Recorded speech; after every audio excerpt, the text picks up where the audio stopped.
is manifestly arbitrary and therefore cannot be passed by the parliament itself. The Waqf system in Islamic tradition stands as a testament to the enduring values of charity, community, welfare, spiritual dedication rooted in the principles of Sadaqat Jariyah. Waqf in India, Waqf properties form the backbone of the Muslim communities, social, cultural and religious life, playing a pivotal role in maintaining their collective identity. This endowment sustains mosques, madrasas and cemeteries while providing essential resources to marginalized section of society, especially in an environment where minority communities often struggle for equitable access to public purposes. This is not there. Equality, equitable access is not there in case of the Muslim. That is the reason we are opposing. Over the years, excessive government oversight has raised concerns about the erosion of the autonomy and sanity of Waqf, which under Islamic law is intended to function independently to serve its religious and charitable purposes. At the heart of the Waqf system administration lies the State Waqf Board, while act as custodian of Waqf properties, ensuring their proper management and alignment with the purposes by Islamic law. These boards have consistently worked to protect Waqf properties from the mismanagement. Madam, the Waqf was centrally first introduced in 1953. Mr. Riju, the Honorable Minister has said, thereafter so many acts, then 1995 Act has come, Amendment 2013, now it is coming. Now by introducing Clause 2, the title of the Act has been amended, Unified Waqf Management, Empowerment, Efficiency and Development. There is no rational basis to make such amendment of the title of the Act. Every Act is intended to make the Act more efficient and development purposes. As for example, the Companies Act was enacted in 1956, thereafter re-enacted in 2013. The Act was brought to regulate the management, empowerment, efficiency and development of the control of the companies. The Waqf Act 1995 had various provisions for management, empowerment, efficiency and development. Therefore, the said proposed amendment to the title is wholly unwarranted. The title, which is being used nearly for 75 years, has no necessity to be amended, unless the government wants to have the satisfaction that something new has been done. The proposed amendment to the Waqf Act, which includes a tacit attempt to alter or dilute the historical and religious significance of the term Waqf, is deeply concerning and warrants strong objection. The term Waqf is not merely legal or administrative level. It is a sacred concept deeply rooted in Islamic tradition and jurisprudence. Why you are taking away this? Madam, they want to interfere. Please, Sogadda, please. The historical development of Waqf legislation in India, from the Bengal Waqf Act 1934, Uttar Pradesh Muslim Waqf Act 1960, the Waqf Act 1954, and the subsequent unification under the Waqf Act of 1995, has always retained the sanctity of the term. These laws, while designed to provide statutory governance, have consistently respected the essence of Waqf as a concept grounded in Islamic law. Madam, insertion of Clause 2A. Insertion of Clause 2A tantamount to nullify and all earlier judgments, degree and orders of any court in respect of the Waqf and the trust. This attempt is basically taking away the rights of the Muslim, which they have accrued. Any attempt to nullify the Supreme Court judgment by legislative process is illegal and unconstitutional. Clause 3 Roman 9 of the proposed bill that said various sects and subsects have been created. This attempt to create subsect without having any rational object is not a good sign for any religion, caste or creed. If the constitutional provisions empowers the parliament to create caste, subcaste or subclass, only then the parliament can do so. Like the scheduled caste created inside Hindus, But the constitutional provision does not empower the parliament under the guise of the Waqf Amendment Bill 2024, create Aga Khani Waqf, Bora Waqf, etc. The intention to legislate such kind of classification of Waqf board based on subsects, the ruling party in the government is having evil intention. If the title speaks about unification, creation of various Waqf board on the basis of subsect itself creates a de-unification between the sects and subsects of the Muslims. Madam, Clause 3FA of the said proposed bill defines government organization including municipalities and panchayat and autonomous bodies of the state and central government to a Part 9A of the Constitution. Under the scheme of Part 9A, the municipalities and the panchayats are self-government and autonomous bodies. How the properties of the self-government bodies can be treated as a government properties, madam? In a constitutional provision, it has make it. Why now? By this law, panchayat and municipality has been described as a government properties. It is not a government properties, local self-government bodies. Therefore, there is a distinction. Therefore, this provision is bad. Madam, introduction of definition of the government property seems to be mischievous. Why Waqf will be allowed to define government property? This is an attempt legalize illegal occupation or Waqf property by government organizations. There are another sin is there. In our JPC, we have said repeatedly, give us the data what the government has occupied the property. Nothing is there.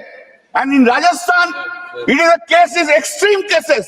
80% of the property of the Rajasthan, Waqf property has been occupied by the Rajasthan government itself. Practicing Islam for at least 5 years is a precondition for making Waqf is thoroughly unreasonable, irrational and manifest arbitrary. Under the scheme of the Constitution of India, no person can be compelled to practice his own religion. If no person can be compelled to practice his own religion, then such persons cannot be debarred either to offer his property to God or whether he is Hindu or Muslim or any other religion. Practicing religion means day-to-day performance of his religious duty. In a secular democratic country like us, no one can compel to perform any religious duty. If such a provision cannot be made either in the Constitution or in any other statute, no mandatory provision can be made for practicing Islam for at least 5 years for making Waqf. Even if I discharge my religious duty on my own at any place, I cannot be compelled to speak whether I am performing religious duty or not performing the same. Who is anyone can ask me whether I am performing religious duty or non-religious duty? Is it not a violation of a constitutional right? What the Constitution has given you the power to say, to ask me the question, I am discharging religious duty or not discharging the religious duty? A man can believe in performance of religious duty at any point of time of his life, any point of time, before death even. Performing of a religious duty cannot be the basis belonging to that religion. Even in a Hindu mandir which is governed by an act, like Puri Jagannath temple or Kashi Vishwanath temple, there is no such provision that any person practicing Hindu for at least 5 years and then only can donate anything to the deity. Madam, I can't donate. If I want to donate, it's my choice. How my choice can be controlled? I can donate to Hindu mandir. I donate to everywhere. I donate in Hindu mandir. I donate in Muslim property. I donate in the Christian property. I donate in the Buddhist property. I donate everywhere. I donate Vegas. I donate everywhere. How can you control this act? How can I control? By reason of insertion of this clause, no other person of a religion can make over any property to Waqf. The proposed amendment is thoroughly misconceived, arbitrary, irrational, and therefore violates Article 14 of the Constitution of India. Under Clause 3, Roman 9b, existing Clause 3R1 has been omitted. That means Waqf by user is being taken away. Waqf by user is a long-standing practice of Muslims. In our country, Waqf by user is a very common practice and decades after decades, rather time immemorial. Waqf by user is a practice. The concept of Waqf by user was recognized in our country in the case of courts of words for the property of Magdam Hassan Baksa versus Illahi Baksa and others. 1912, SCC online, page 45. Madam, the Honorable Apex Court in the matter of Sayyid Muhammad Salih Labbai, dead by LR and others versus Muhammad Hanifa versus LR and others, 1976, 4 SCC 780. In paragraph 34, 36 and paragraph 39, categorically accepted this Waqf by user. The necessity is necessary in case of prayers offered in congregation. A single Muslim can also offer his prayers with or without an imam, but the prayer is in a congregation of a Jannat are offered only behind an imam who leads the prayers. And Islam is an extremely modern and liberal religion. There is no question of any person being denied admission in a mosque for the purpose of offering prayers. And that is why the law is so strict that the moment a person is allowed offer his prayers in a mosque, the mosque becomes dedicated to the public and therefore it's a Waqf property. Therefore it's a Waqf property. Finally, it is not necessary for the dedication of public mosque. Now, madam, in that judgment it has said, so that when a person erects a building with the object of dedicating it as a mosque and permits people to offer prayers therein without declaring that he has constituted it into a mosque and prayers are offered, there bil jammat, the mosque becomes irrevocably dedicated. It is dedicated. Madam, I just give one instance. In the Raishina village, where the residence of the President of India is there. It was a long back, it's a big village. In the big village, there are so many Muslims are there. One Hindu dedicated his property for offer their namaz. And that is the property, that is the mosque is in front of the parliament. In the front of the parliament. Who has not come here? All. Abdul Kalam Azad. So all important political leaders, including Bhutto. And the imam of that is sitting here as one of our colleagues, member of parliament. If prayers are offered once in a mosque, it is sufficient to constitute a good dedication. Dedication has been clearly said. Paragraph 39 of the judgment, that the founder must declare his intention to dedicate a property for the purpose of mosque. No particular form of declaration is necessary. The declaration can be presumed from the conduct of the founder, either express or implied. If this is the principle of law, is long-standing in our country, how can you say today you have to register Waqf by user? You have to give a declaration. I don't need to. Therefore, you are trying to buy this bill. You are trying to take away the basic reason of all the judgments of the Supreme Court. This is not correct and this is bad. Madam, neither a document nor express words are essential for dedication of religious or public purpose in our country. Such dedication may be implied for user permitted for public and religious purposes for sufficient length of time. The conduct of those properties is presumed to be dedicated to for religious. It has been said by Sri B.K. Mukherjee on Hindu law. Sri B.K. Mukherjee on Hindu law of religious and charitable. I do not think that anyone in India is here now. Today, in India, there is anyone who understands Hindu law better than the B.K. Mukherjee. No one. He has said so in his book.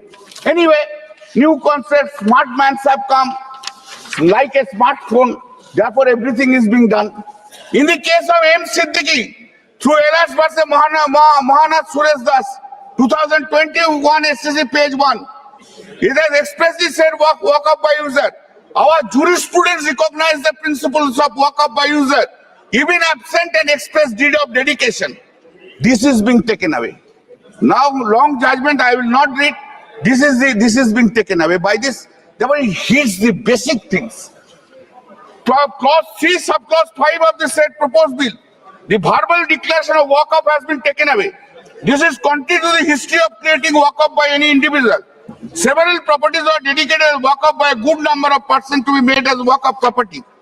Madam, the deletion of the word either verbally or violates the right of the Muslim as protected under Article 25 and 26 of the Constitution. Therefore, it hits the basic structure of the Constitution. In Commissioner of Police versus Acharya Jagadish and the Abbuddhota 2004-12 SCC 770, it comes from our state. When CPM was in a power, they killed Ananda Margis. In that case, this judgment has come. The protection guaranteed under Article 25 and 26 of the Constitution is not confined to matters of doctrine of belief, but extends to act done in purpose of religion, and therefore contains a guarantee for rituals, observances, ceremonies, and mode of worship which are essential or integral part of religion. What is Waqf then? It's an integral part of the religion. Madam, essential part of religion means the core beliefs upon which a religion is founded. Core belief of the Muslim is that Allah is there. I am dedicated my property to the Allah. Therefore, it's a Waqf property. It is upon the consensus essential power practice that the superstructure of religion is built, without which religion will be no religion. Madam, nobody can say that essential part or practice of one's religion has changed from a particular date or by an event. The proposed amendment clause 3 proceeds with the assumption that Waqf are riddled with the issues of mismanagement. It appears that primary basis of the assumption, very important, the very primary basis of the assumption is the quantum of pending litigation surrounding Waqf. If the basis of identifying body as mismanaged in the amount of litigation that is pending against in this cannot be a rational basis of determining the standard of management of a body. In fact, the Honorable High Court of Delhi in the case of Union of India, Kiran Manua, they has given the details of the pending cases. If pending cases are the ground for bringing the legislation, now I tell you the figure, statistics. In the pending civil cases in Supreme Court, 64,687. Pending criminal cases in Supreme Court, 18,235. Total pending cases, 82,922. And in Waqf, all over India, 14 to 15,000 cases are pending. If it cannot be said to be a basis. Madam, Section 3A, the clause creation of clause 4, Section 3B, insertion of section that mandates that every Waqf, prior to the commencement of the shall file the details of the Waqf property dedicated to Waqf. I have already dealt with that. Madam, the Waqf board under its main statute has declared a property to be Waqf in the case that the government has to challenge the same before the appropriate court of law. Oh, sorry. Madam, this is a very important. Sorry, I have missed it.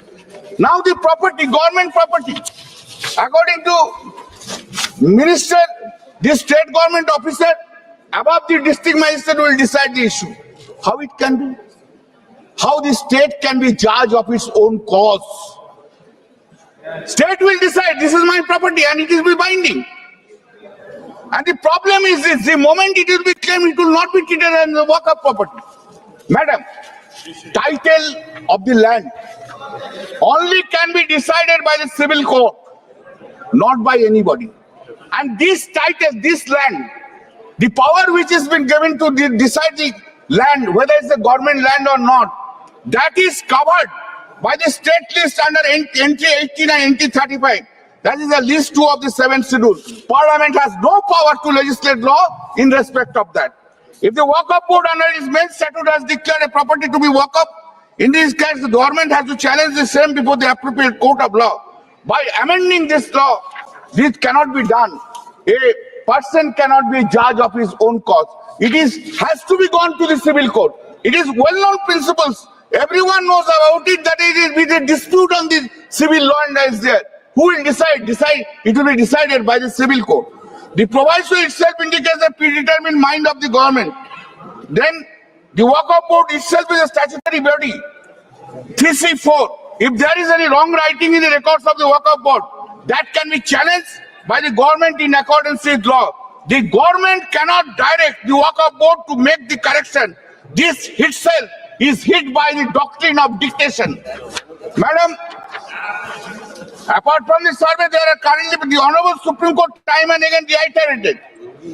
Survey records, they are mostly relying. Madam, the Honorable Supreme Court time and again reiterated that revenue records are not documents of title and they do not vest the right of ownership as a property to the individual named in the land record. Reference are so many references is there. I am not, this is an elementary thing. Any law student also know this branch of law. Unfortunately, this has not been taken care of by the central government. Clause 5E, the proposed amendment amounts to create subclause amongst the Muslims for the purpose of giving birth to give this dispute. Clause 9 of the proposed bill provides to clause 9 is totally unacceptable and it provides 2 members appointed under the subsection shall be non-Muslim. The exclusion of Muslim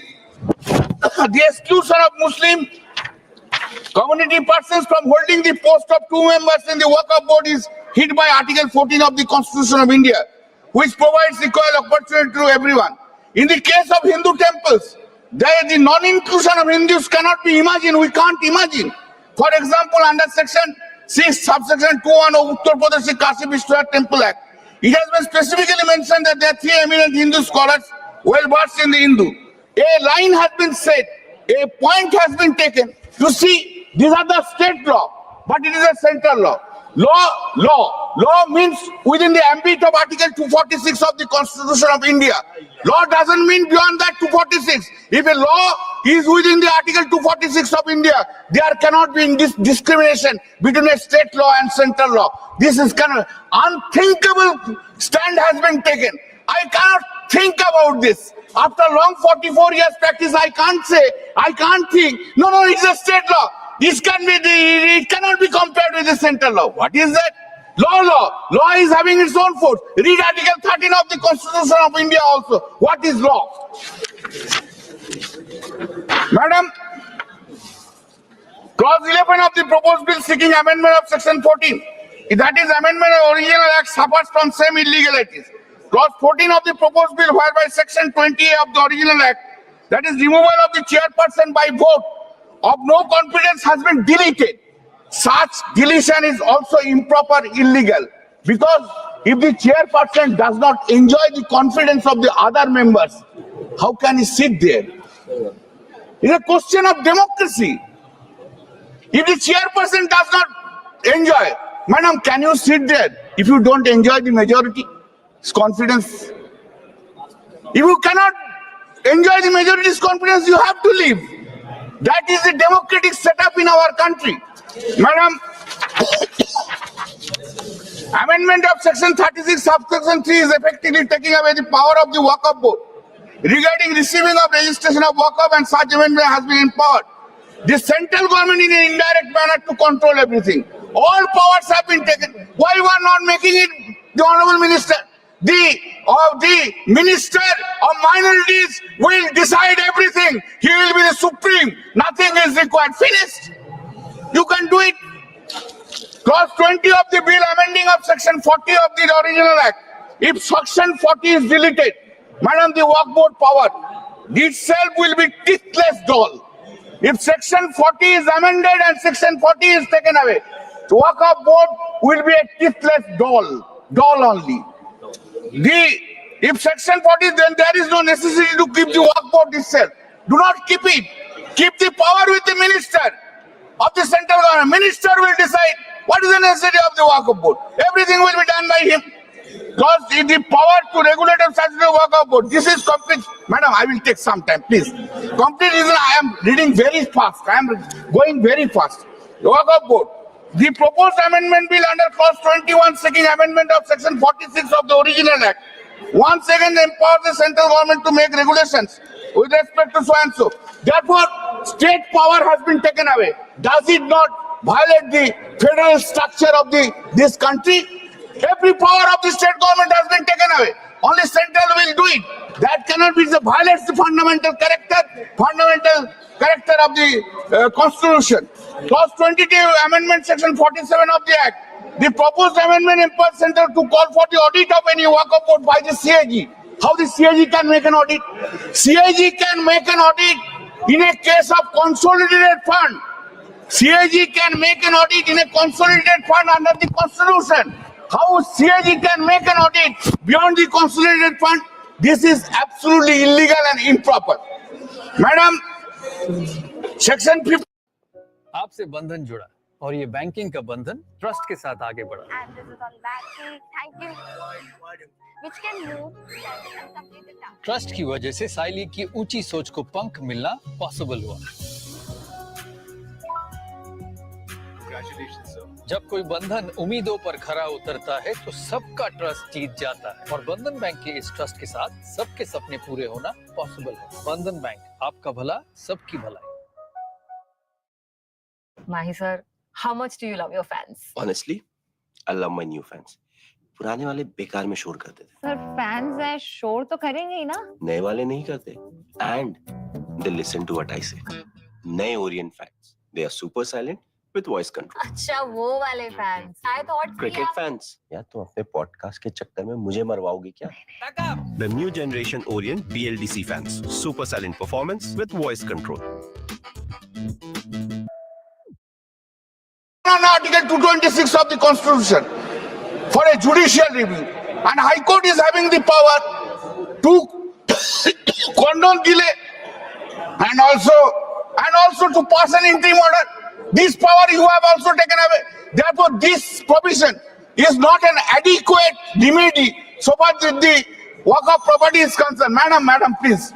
Madam, the High Court has not given any power. Madam, 107 and 108.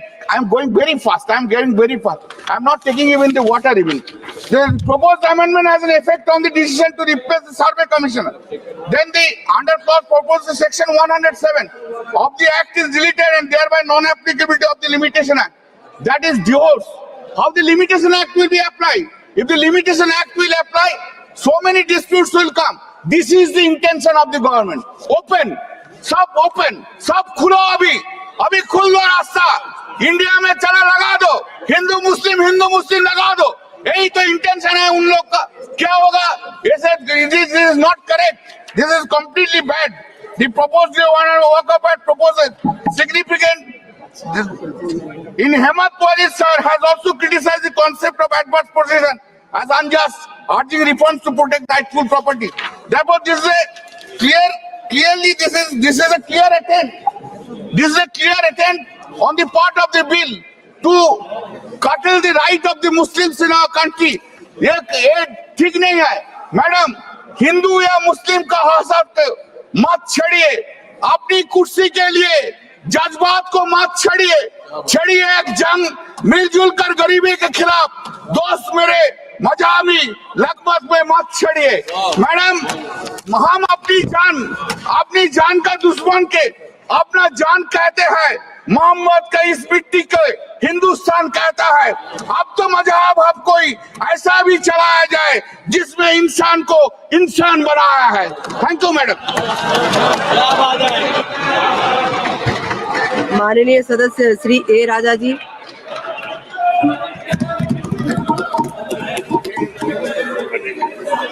Madam Chairperson, thank you for the opportunity given to me to express my views on behalf of the DMK party.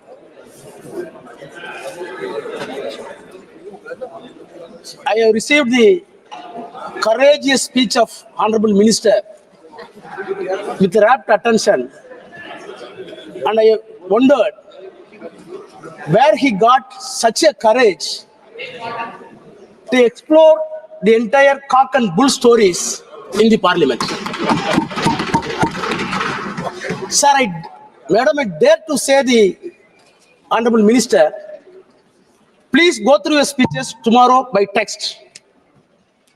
Compile the text and do tally with the JPC report and the document submitted with the JPC. If it tallies, I will resign from this house. You recall your memory. When you introduced this bill, you said what prompted to introduce this bill. One of the classical examples that has been given by you, the reason for this bill to be violated when you introduced in Tamil Nadu, in Tiruchirappalli district, entire village running thousands of acres were described as Waqf property.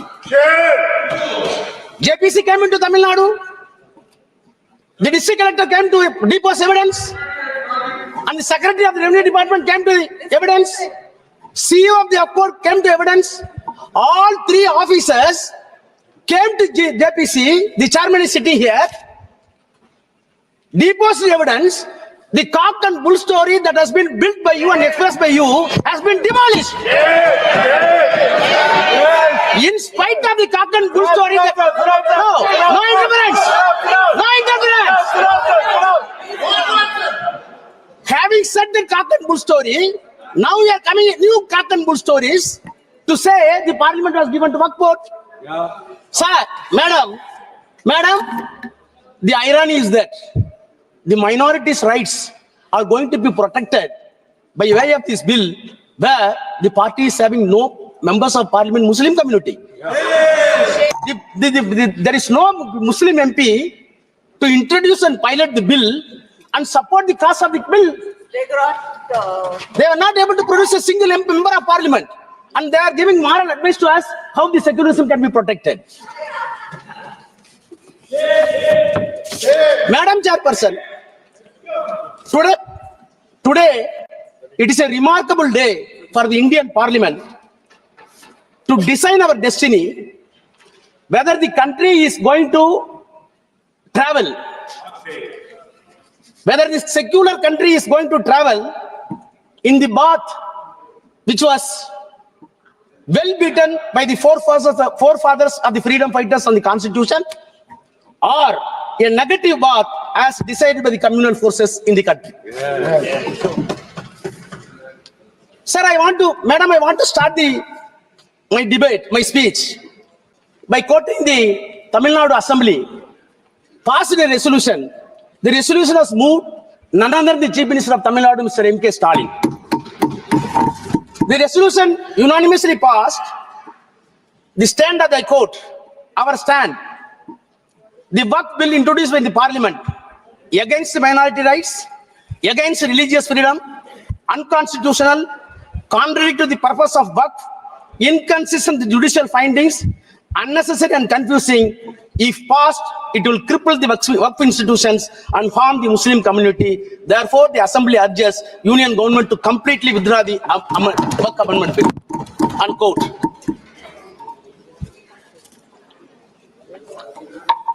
Madam Chairperson, is it not a paradoxical question that the political will, sovereign will of the entire country seems to be or deemed to be reflected in this house, whereas Tamil Nadu political will reflected in the state assembly is something not only inconsistent, completely diametrically opposite. This difference and diametrically opposite component is not going to be accepted by you, then there will be a question for integrity of this country. Please note it. Madam Chairperson, I want to take back the house in the year 1949, soon after the independence, when the constitution was made, the constitution making process was on. Of course, you will be happy that you wrote your own favorite leader, the Iron Man of this country, Sardar Vallabhbhai Patel, favorite leader of the government. They are celebrating with false claims. However, I want to put forth my views from the mouth of Sardar Vallabhbhai Patel, who was the chairman of the advisory committees for minorities in the Constitutional Assembly. He was the chairman. Who are all the members? President of India and President of the Assembly, Rajendra Prasad, Pandit Jawaharlal Nehru, later Prime Minister, Dr. Ambedkar, and Dr. Munshi. headed by Sardar Patel, the committee took a decision and a report was placed before the Constitutional Assembly. The Constitutional Assembly report was placed on 25th May 1949. He himself says, I quote, a committee of 5 persons was appointed by the advisory committee in which our revered president was also one of the members. Pandit Jawaharlal Nehru, myself, Mr. Munshi and Dr. Ambedkar were the members of the committee. The committee met and made its report, unquote. Finally, he placed the report and moved in the Constituent Assembly. What was his prayer he was moving? I quote again. If they, that is Muslims, I quote, if they really have come honestly to the conclusion that in the changed conditions of this country, it is in the interest of the all to lay down real and genuine foundation of a secular state, then nothing is better for minorities than to trust the good sense and sense of the fairness of the majority and to place confidence in them. First part, unquote. Second part is very important. Again, I quote. So also, it is for us to happen to be the majority to think about what the minorities feel and how they are treated. But in the long run, it would be in the interest of the all forget that there is anything like majority and minority, this country and that India, there is only one community. With these consideration, sir, I beg to move that report may be adopted, unquote. This is the voice of Sardar Patel in the Constitutional Assembly. You are celebrating Constitution. See, now the problem is we want to harvest the legacy of the Sardar Patel. Those who wanted the legacy of the Sardar Patel in the constitutional terms are opposing the bill. Those who wanted to erect the statue of Vallabhbhai Patel and erase the concept of Vallabhbhai Patel wanted to support this bill. That is the problem. Sir,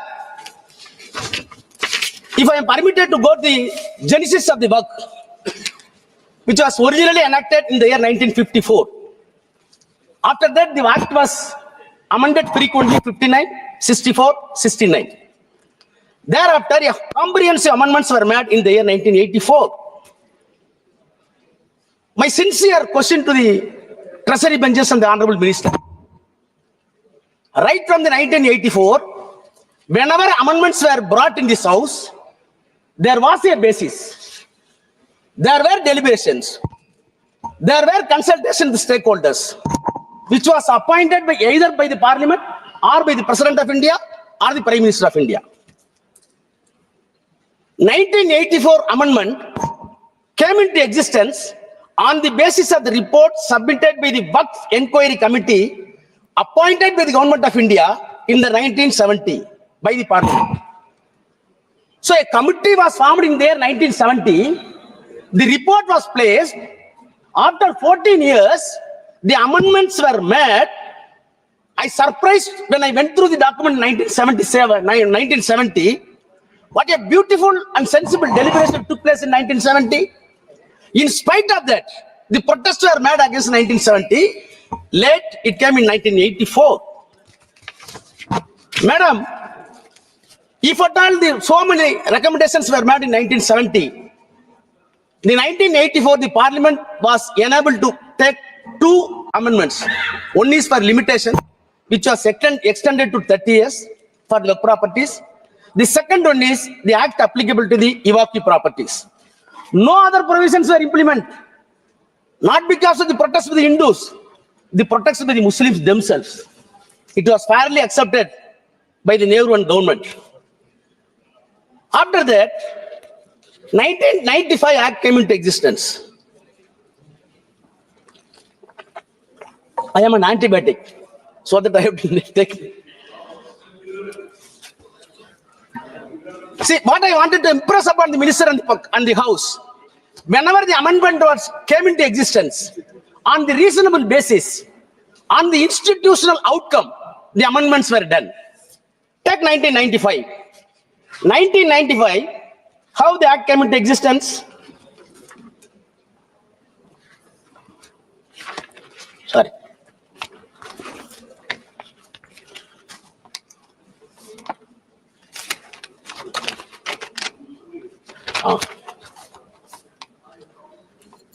In 1985, the reason statement objection reason, para 2, I quote, comprehensive amendments of the Waqf Act were made in the year 1984, which were based largely on the recommendation of the Waqf Inquiry Committee set up in December 70 to inquire the administration of Waqf all levels and response to a demand made by the parliament members during the discussion Waqf bill. Only 2 amendments. Thereafter, the demand was made by the Muslim community to have a relook, and accordingly, it was placed in the parliament, and 1995 Act came into existence. Now again I come to 2013. 2013, on what basis? Para 2 of the reasons and objectives.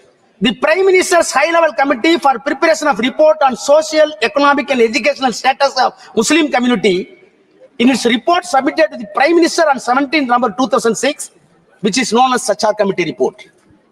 So what I wanted to say, whether it is 84, whether it is 95, whether it is 2013, there were bases, there were consultations, there were consensus arrived.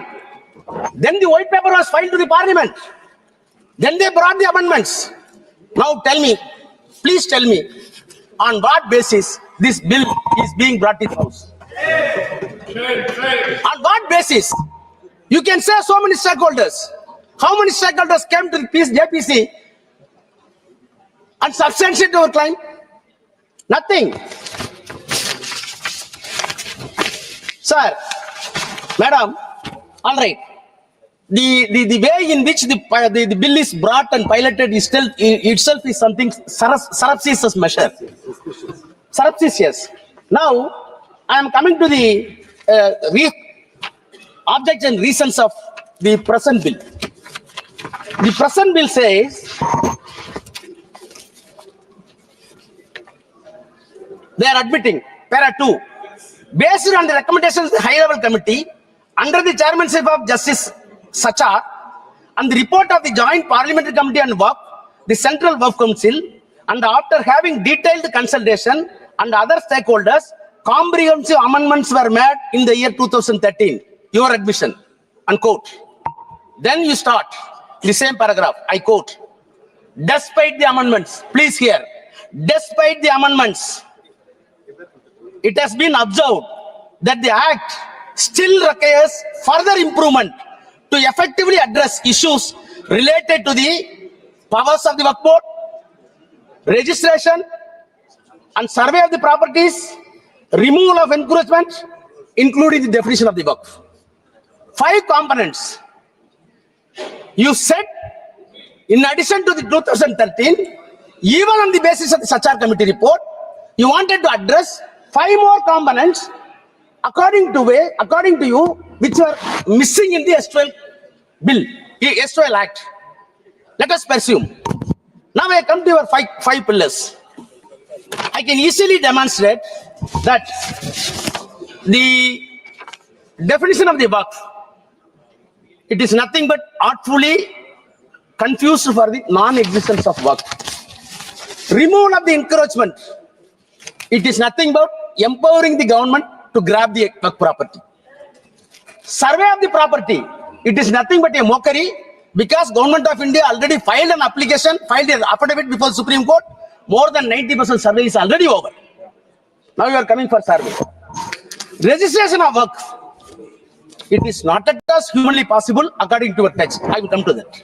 Powers of the state boards, it becomes recreation club. I will demonstrate. Sir, as a student of law, I got anguish when see the amendments. And I challenge the minister with the due humility. Please show one improvement on these 5 heads beyond the 2013 Act. Then I will ready to salute you. You can't. On the contrary, Madam Chairperson, I have been in the parliament more than 22 years. I know the legislative business. Being a lawyer, I am well versed. But have you come across a bill is being brought to the parliament cunningly and cleverly to remove the amendments which were brought in the 1995 and 2013 after due deliberation and approved by the same parliament? If you really honest, you must repeal the 2013. You must repeal the 1995 because most of the amendments brought in 1995 in 2013 were completely removed by way of this amendment. What does it mean? What does it mean? I want to quote the quote of B.R. Krishna, a known jurist. I quote, Parliament is a great inquest of the nation, the great auditor and ombudsman of the executive, the final arbiter, policy monitor, and destiny discerner of the people, unquote. I dare to charge the government that this parliament is being used as a mere ventilating chamber and it has been undermined. It is nothing but an unpardonable onslaught on the constitution religion. One day you will be repent. Now, I will turn to the provisions of the bill. 5 components, definition of the Waqf. My learned friend, including Kalyan Banerjee, everybody, even Akhilesh, my brother Akhilesh, said about the practicing Islam. Then nobody should be indulged in contrivance. Where you got all this language? I am a Hindu. I may be a believer. I may not be a believer. But when you entrusting a property, you must measure my honesty, whether I'm honest or not. If I am a fraud, following the Hinduism is useless and nonsense. You never bother about the honesty and transparency. You are always concerned about only religion. That is the problem. Sir, I have not come across such a provision in any other law in any other country. So what is meant by contrivance? How can you measure the contrivance? So Islamic practice and I am having. Please, madam, I can get the time from Congress also. They accepted it. I am coming only definition. Then we could not speak in the parliament. See, the definition of the Waqf itself, the attempt that has been made by the government, according to you are saying that not intended in contrivance, your entire attempt, I want to say it is nothing but a diabolical contrivance. Diabolical contrivance. Then you add new sentences. What are the sentences? Section 3A. What is happening in this country? Have you come across the Transfer of Property Act? Section 3A says only the real and original owner can donate the property to the Waqf. What is this? Only owner can transfer. If a non-owner transferring the property is not alienated, it is invalid. It is invalid. I can spend my own money. If I am taking money from my brother, it is a stealthy. Why you are breaking the check? I'm not able to understand. Then 3B.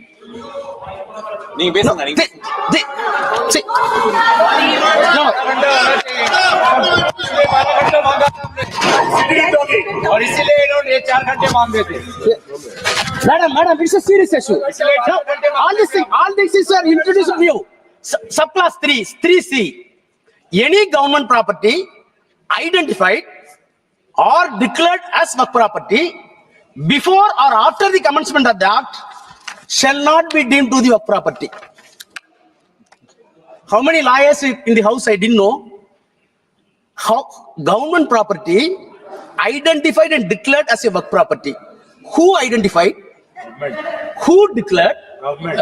Who investigated? Government.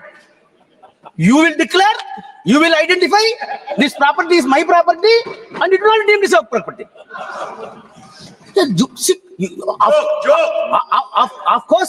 Of course, all constitutional bodies having discretion. Justice Patanjali in 1960 said, yes, we are having judicial discretion, but judicial discretion should not be a caveman discretion. Your discretion here is caveman discretion. So, in the name of the improvement, the government attempts to defeat the concept of Waqf, and you want to snatching the entire Waqf property in the name of the act to the government. Coming to the second, survey of the Waqf properties and removal of the encroachment. That itself is contradictory. Survey of the property is affirmative. Encroachment of the Waqf property is negative. We wanted to club it more in one. Section 4, Madam Chairperson, survey of the property for the Waqf in the S2L Act, in the present Act, a survey commissioner has been designated, appointed by the government, independent to the government. He is not an independent government officer.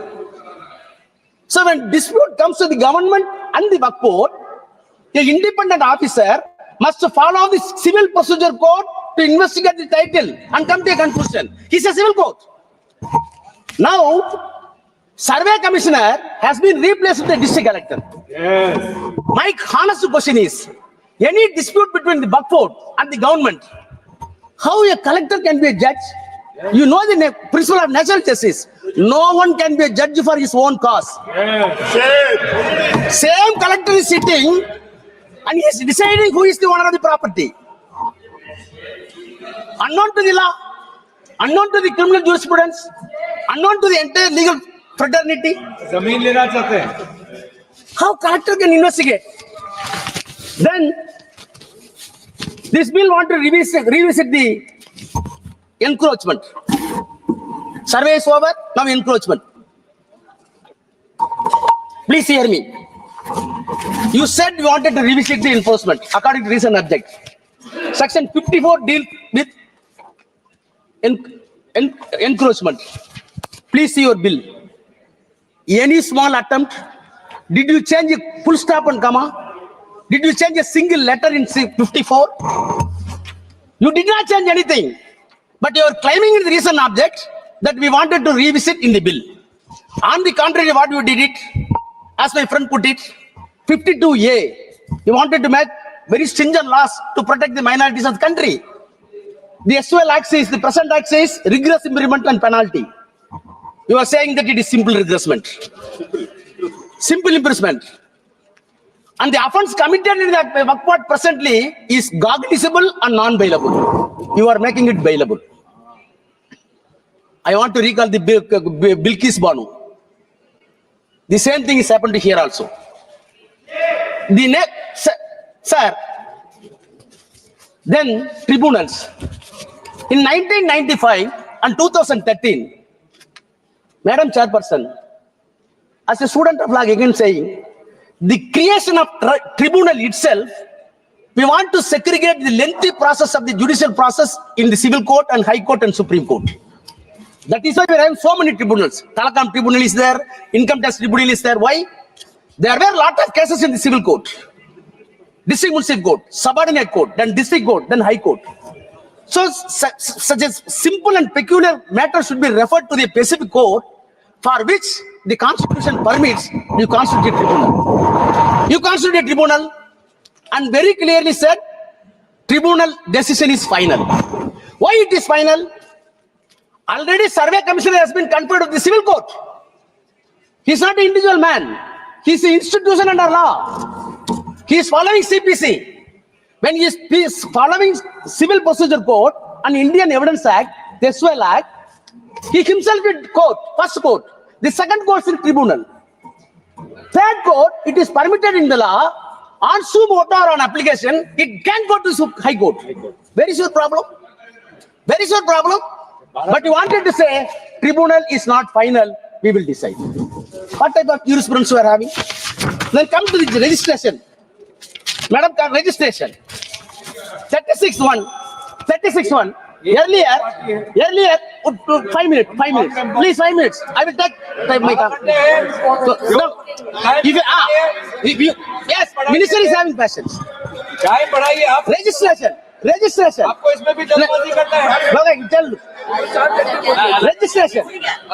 to the registration.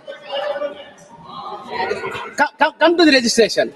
Earlier, the Waqf property can be declared by virtue of section 36(1) as Waqf property after the due process. What are the process? In the act itself says. Now you want to bring 7A. What 7A says? 7A is a peculiar provision which will defeat the entire Waqf properties. I will read, please permit me to read section 7. Huh? No, section 7. 14, 7, here. Section 7. Oh, no. No, what is removed? 7A. Sorry, Chairperson.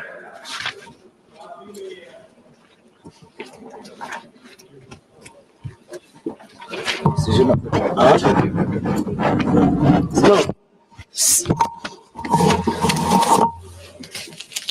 7A, now, new provision. It shall not be registered, the property shall not be registered unless the dispute is decided by competent court. The power has been entrusted to the collector. Collector will hear the matter for registration. During the registration, any dispute is found, then the final decision will not be taken. It will be decided by the court. Which court? Up to Supreme Court. Thereafter, section 10, no suit, no appeal will lie upon that. What does it mean? You wanted to say this property is not Waqf property, go for the dispute, it will go to Supreme Court, it will take 30 years, till then this property will be deemed as government property. What does it mean? It will be deemed as a government property. What does it mean? Then come to the register. Register also completely impossible in way it was dropped. Madam Chairperson, the constitution of boards, all members have spoken about. I do not take much time. Why you are injecting non-Muslims? HRNC Act are there in each and every act. Hindu Religious Endowment Board Act are there in all states including Tamil Nadu. What happened in Tamil Nadu? In one temple, so many acres of lands were available under HRNC. Out of the income, HRNC board decided to run a arts college. Arts college. Recruitments were my professors. On merit, one Muslim came. Immediately, RSS and Hindu Munnani gave a categorical statement. It is our property. Why you are accommodating a Muslim professor?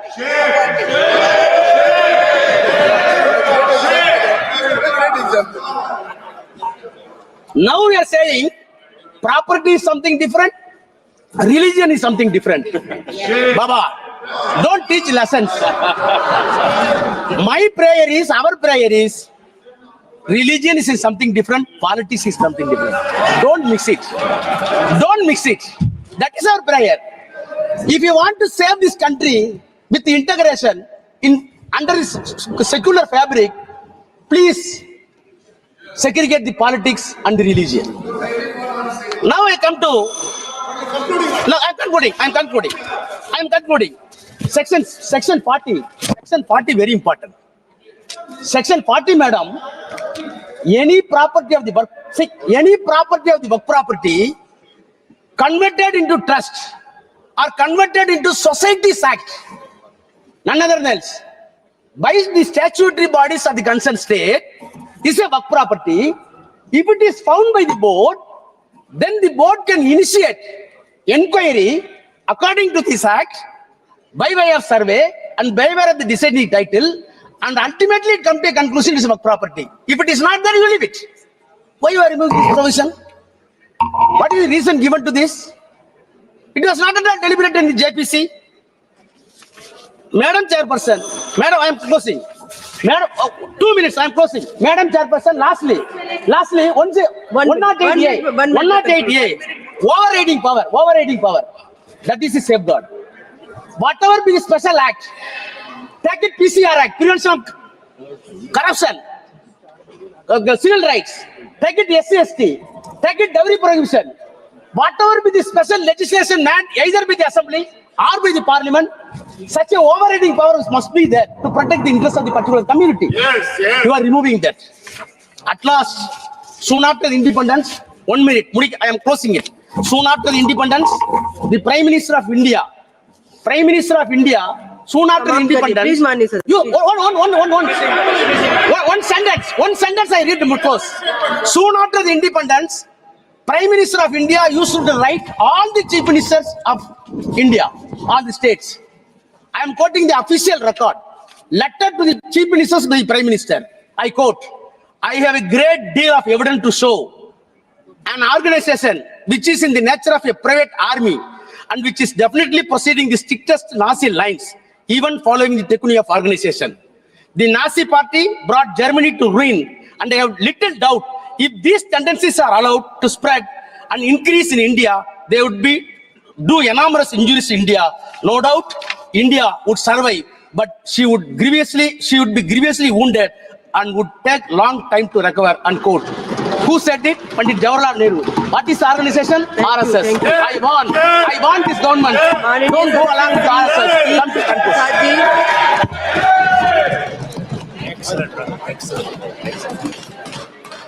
Madam Chairperson, I rise today to talk about the Waqf Board Amendment Bill 2025. Madam, the Muslim community in our country needs to be provided with support for their upliftment. This minority community faces economic, educational, and social hardships. As per NSSO, nearly 31% of urban Muslims live below the poverty line, madam. Their average monthly per capita expenditure is among the lowest across all major religious groups. Despite continuous constituting 14% of the population, Muslims hold a mere 4 to 5% of government jobs and less than 3% in corporate employment. Their high dropout rates in secondary and higher education adds to their struggles, preventing their upward mobility, madam.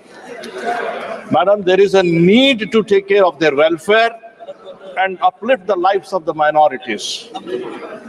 In the light of these challenges, the presence of the vast Waqf properties valued at over 1.2 lakh crores of rupees and covering approximately 36.18 lakh acres presents an opportunity for economic and social transformation, madam.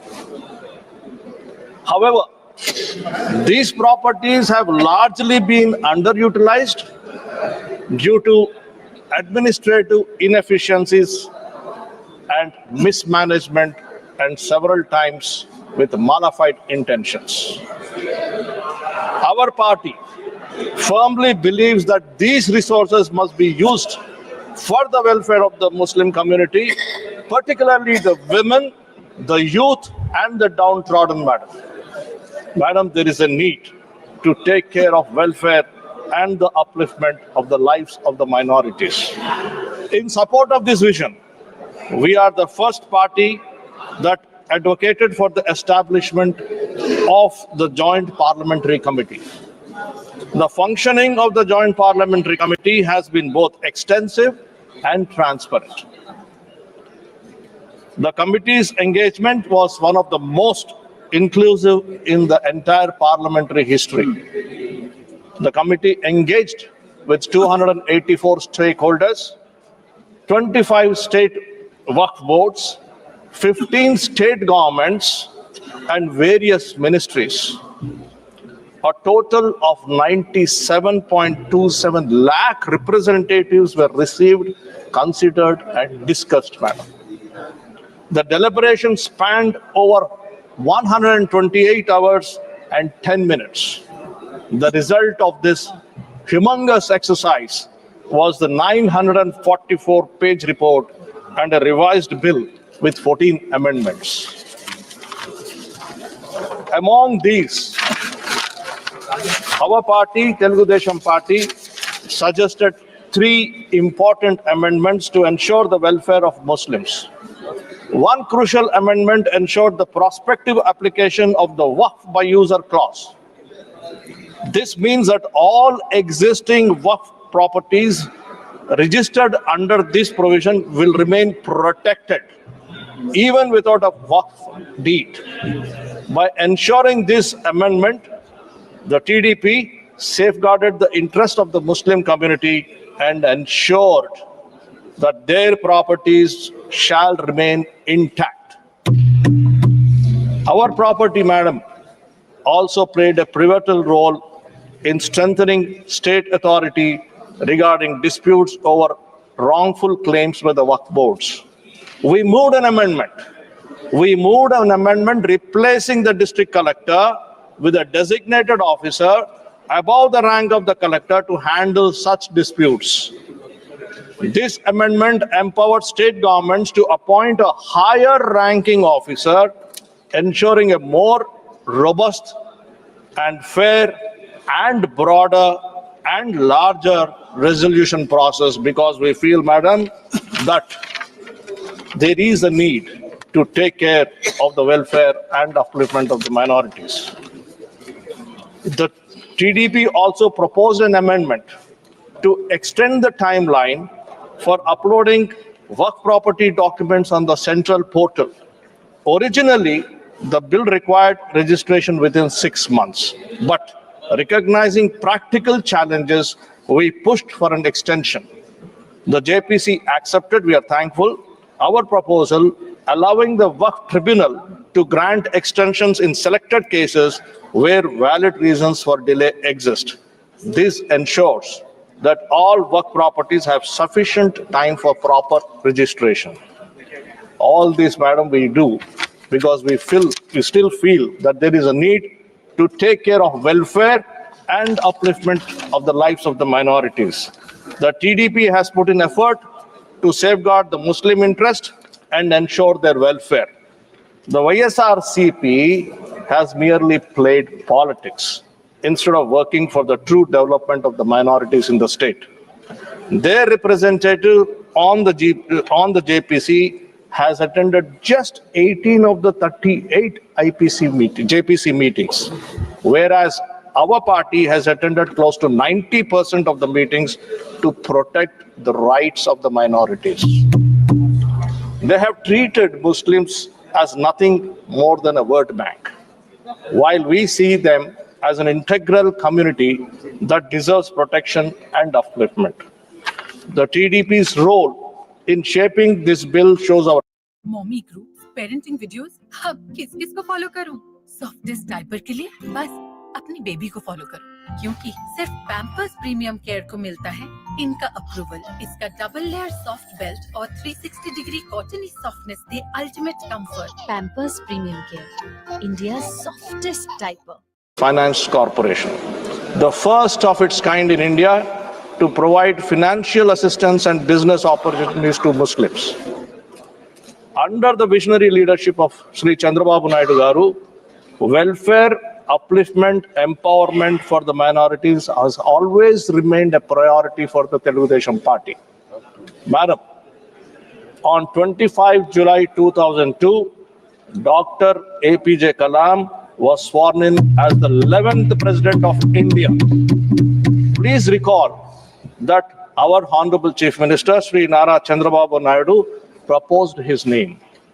Again, ma'am, in 1991, Sri Laljan Pasha Ji has been elected as Honorable Member of Parliament to this House.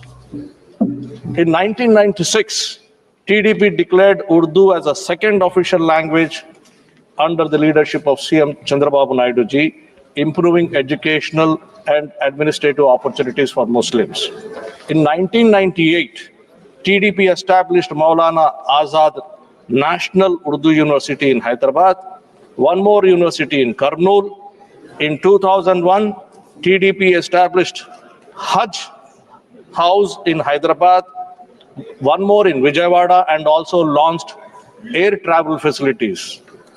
We introduced Ramzan Tofa scheme, providing financial assistance to 10 lakh Muslim families annually spending 50 to 60 crore each year, provided monthly salaries to imams and mozams ranging from 5,000 to 10,000, spent 4,000 crores on minority welfare programs between 2014 and 2019, introduced the Dulhan scheme offering financial aid of 163 crores to 32,722 brides, started foreign education scheme providing 10 lakh each to 500 Muslim students annually, held job fairs distributing 113 crore scholarships to 5 lakh Muslim students, invested 31.64 crores in post-matric scholarships for more than 39,000 Muslim students. In conclusion, Madam, why we did all this? Because we strongly believe that there is a need to take care of the welfare and upliftment of the minorities. In conclusion, the Telugu Desam Party has always stood by the welfare and upliftment of the Muslim community, ensuring their rights and development. In line with this commitment, I urge the government to consider providing flexibility to the state governments in deciding the composition of the Waqf boards. Given that Andhra Pradesh has already enacted the Andhra Pradesh Charitable and Hindu Religious Institutions Endowments Act 1987, permitting religious autonomy. Providing states the power to determine composition of the Waqf boards will ensure the welfare of the Muslim community. This step will ensure the TDP's dedication to the inclusive growth and welfare of the communities.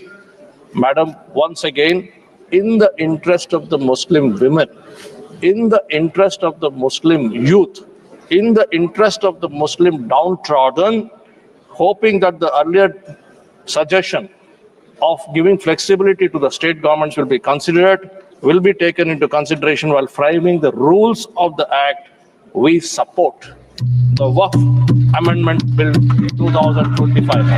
Thank you, Madam, for giving this opportunity. माननीय सदस्य श्री राजीव रंजन जी।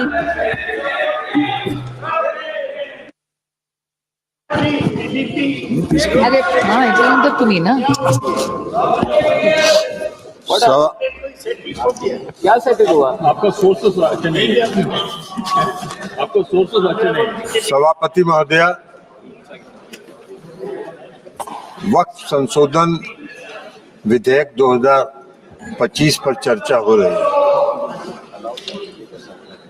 और चर्चा के प्रारंभ से ही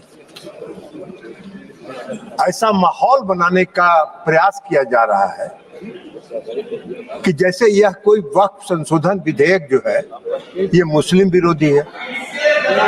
और यह आज से नहीं है, जब ये वक्फ संशोधन विधेयक इस सदन में पेश हुआ था जेपीसी में जाने के पहले, तब से ये नैरेटिव बनाने का प्रयास किया जा रहा है पूरे देश में और पूरे देश का माहौल खराब किया जा रहा है, यह बता के कि यह मुसलमान विरोधी है।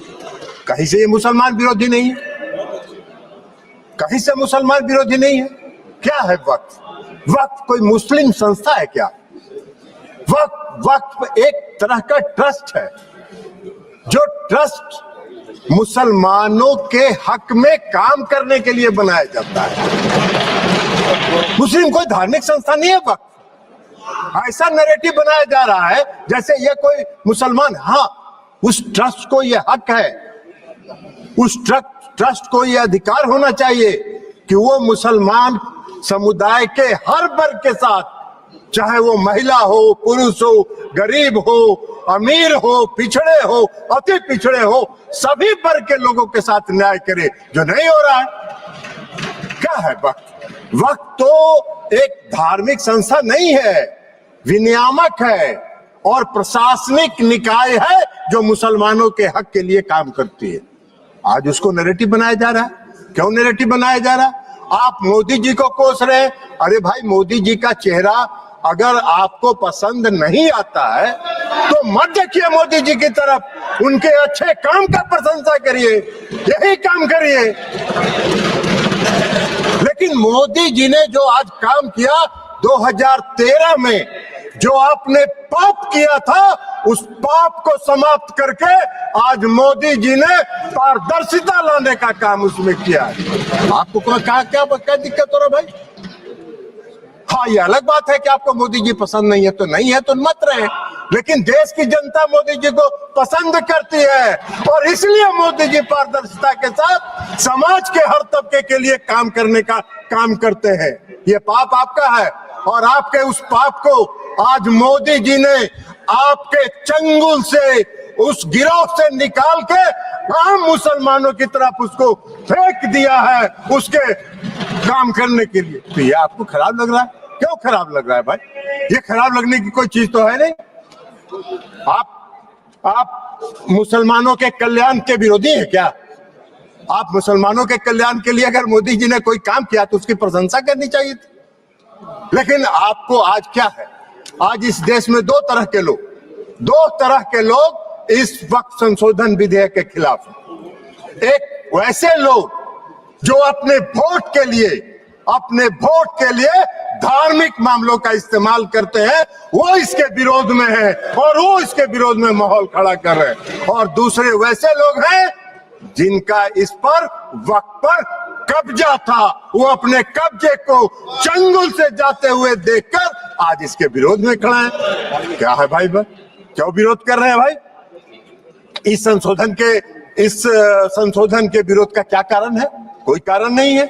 वक्फ का जो पूरा कार्यकलाप है, वक्फ का जो पूरा वर्किंग है, उस वर्किंग में तो कहीं से इस संशोधन में हस्तक्षेप करने का कोई अधिकार नहीं है।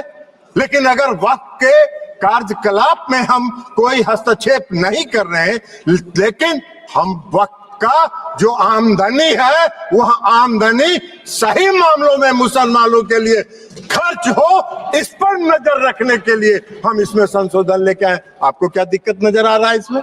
इसलिए कि आपको लग रहा है कि नजर में तो आप चढ़ जाएंगे, नजर में तो आपके चढ़ जाएंगे। अब आपका वो चलेगा नहीं जो गिरोह आपका कब्जा में था।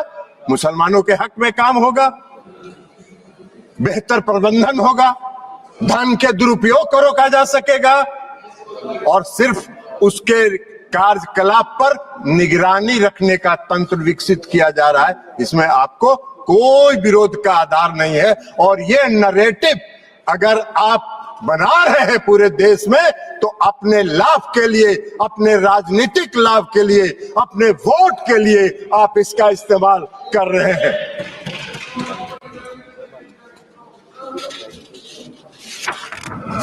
सभापति महोदया, इस संशोधन से क्या होगा? इस संशोधन से सबसे बड़ा फायदा क्या है? आज मुसलमान समुदाय के अंदर, ये नैरेटिव तो आप बना नहीं रहे हैं, मुसलमान समुदाय के अंदर पसमानदा समाज के भी लोग हैं। आप जरा बताइए हमको, पूरे देश भर का उदाहरण देके बताइए कि पसमानदा समाज का वक्फ पर कोई है, वक्फ में उसका बेचारे का कोई शे है? कितनी बड़ी आबादी है पसमानदा समाज की, उसका कोई शे है? आप पूरे देश में, आपके नेता, कांग्रेस पार्टी के नेता पूरे देश में चिल्ला चिल्ला के कह रहे हैं जातीय गणना कराइए, जनगणना कराइए। तो कराइए, तो मुसलमान के पसमानदा के आप खिलाफ कहां? अगर उनको हक दिया जा रहा है और उनको अधिकार दिया जा रहा है। आपको बता देते हैं आपकी सेकुलरिज्म की एक कांग्रेस पार्टी के एक नेता का कल हम देखे अखबार में एक बयान छपा हुआ है कि जेडीयू सेकुलर पार्टी है, उसको देखना है। अरे जेडीयू को और नीतीश कुमार को आपके सेकुलरिज्म के सर्टिफिकेट की आवश्यकता नहीं है, उसकी आवश्यकता नहीं है।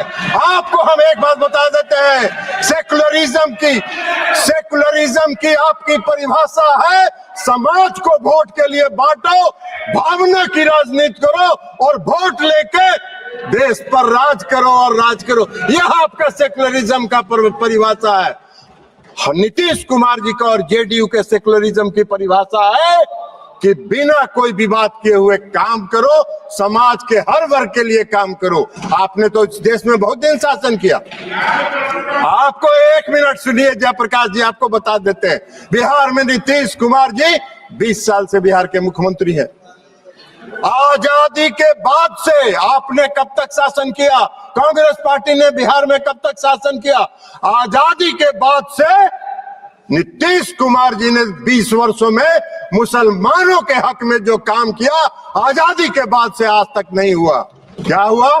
मुसलमानों के लिए नीतीश कुमार जी ने तालमी मरकज बनाया, हुनर योजना चलाई।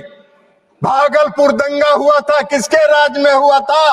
वेणुगोपाल जी, आपके राज में हुआ था। क्या न्याय किया था आपने मुसलमानों के लिए? नीतीश कुमार जी ने एनडीए के राज में भागलपुर के दंगा पीड़ितों को न्याय देने का काम किया।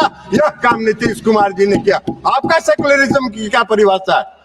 नीतीश कुमार जी ने पूरे बिहार के कब्रिस्तान की घेराबंदी करा दी। आप तो आजादी के बाद से इतना दिन शासन किए, कौन सा काम आपने किया बिहार में और मुसलमानों के हक में, ये बता दीजिए। लेकिन नीतीश कुमार जी वोट के लिए राजनीति नहीं करते हैं, और नीतीश कुमार जी ने मुसलमानों के हक में बिहार में जितना काम किया, भारतीय जनता पार्टी उसकी भागीदार रही। भारतीय जनता पार्टी के समर्थन से ये काम हुआ। आप कहां खड़े हैं जयप्रकाश जी?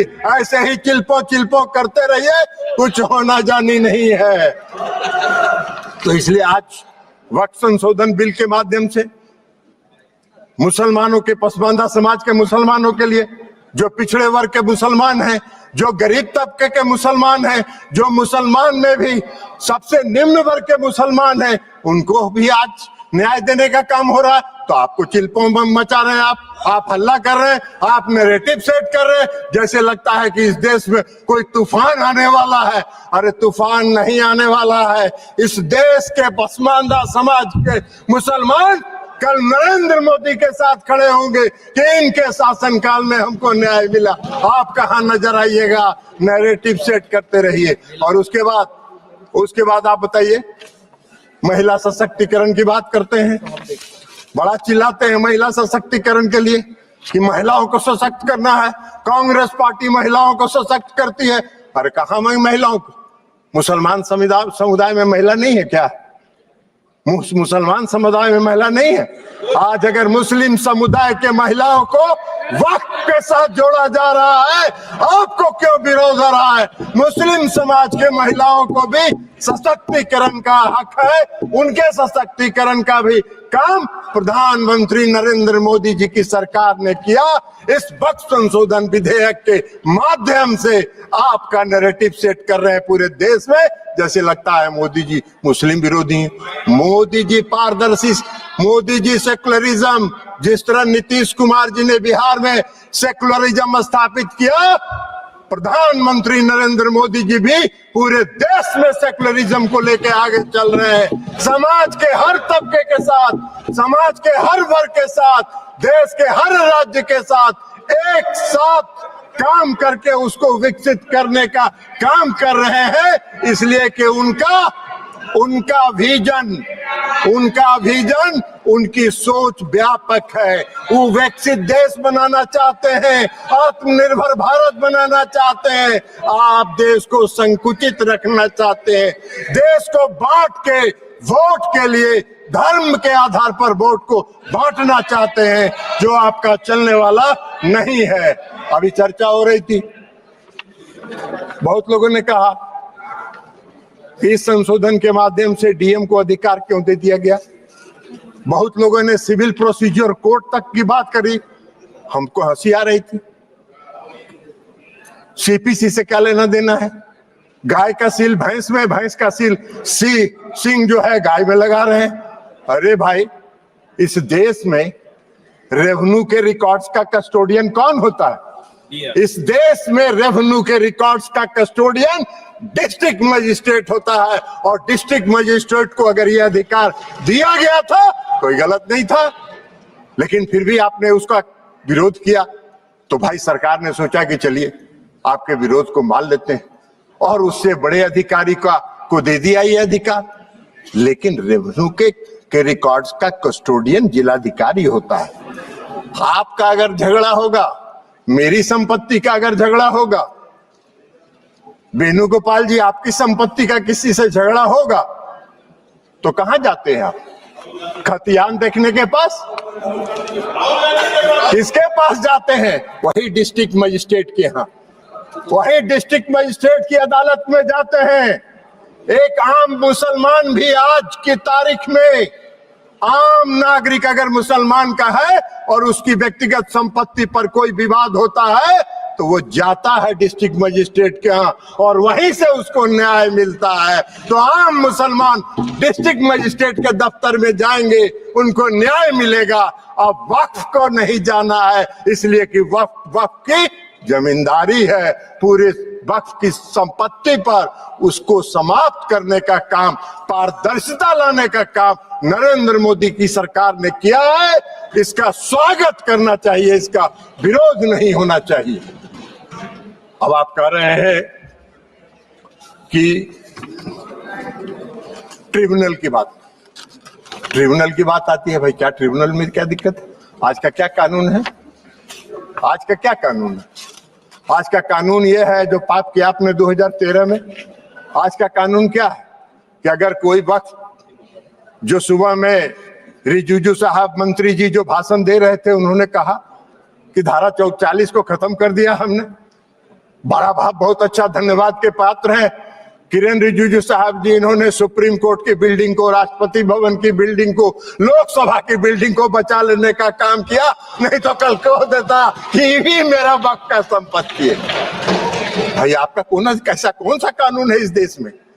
इस देश में ऐसा कहीं कानून होता है? कोई प्रजातांत्रिक, हम आजादी के बाद से इतने दिनों से इस देश को चला रहे हैं, कौन सा इस देश में ऐसा कानून है कि वक्फ ने जिस पर रख दिया हाथ, वक्फ की संपत्ति हो गई? अभी सेकुलरिज्म के इनके सहयोगी हैं, जिनके आजकल वेणुगोपाल जी जिस पार्टी जो है, जिसकी पिछलग्गू बनी हुई है, आज उनका भी वायरल हो रहा है। इसी लोकसभा में उनका दिया हुआ भाषण वायरल हो रहा है, जिन्होंने कहा है कि पूरे डाक बंगला चौक को पटना के वक्फ वालों ने कब्जा करके रख लिया है। सख्त कानून बनना चाहिए और उन लोगों को विदा करना चाहिए। तो यही तो आपका है, यही आपका है, वायरल है। जरा बाहर निकल के वेणुगोपाल जी देख लीजिए, नहीं हो तो बोलिएगा हम भेज देंगे, मेरे पास भी है, हम भी भेज देंगे आपको, देख लीजिएगा।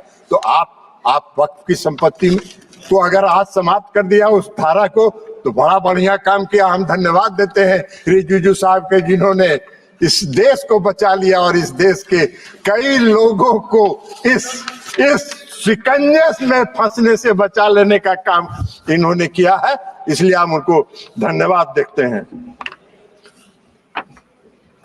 अब ट्रिब्यूनल की बात है। ट्रिब्यूनल का क्या था भाई? कल इस कानून के तहत ट्रिब्यूनल में जाइए, ट्रिब्यूनल में जाके आप साबित करिए कि वक्फ का संपत्ति नहीं है, ये मेरा संपत्ति है, और उसको 5 साल तक 10 साल तक ट्रिब्यूनल सुनता रहेगा। और एक बार ट्रिब्यूनल फैसला दे दिया कि वक्फ वाले सही है, अब फिर कहीं नहीं जाइए, फिर उसी में रिवीजन फाइल करिए। यही तो आज का कानून था, जिसको खत्म करके इस सरकार ने पारदर्शिता लाने के लिए सिर्फ इंडिविजुअल को भी नहीं, अगर वक्फ को भी कोई शिकायत है तो वह भी अपील में जा सकता है, उसको भी आजादी मिल गई है। दो तरफा मामला साफ है। अब चलिए, जो सही होगा वही होगा, और यही काम नरेंद्र मोदी जी करते हैं, पारदर्शिता लाते हैं। आपको पारदर्शिता से चिढ़ है, आपको पारदर्शिता से नफरत है, तो इसमें मोदी जी क्या करें? उनका चेहरा आपको खराब लगता है तो मोदी जी क्या करेंगे? आपको पसंद नहीं है, उनके काम की प्रशंसा किया करिए। इसलिए आज जो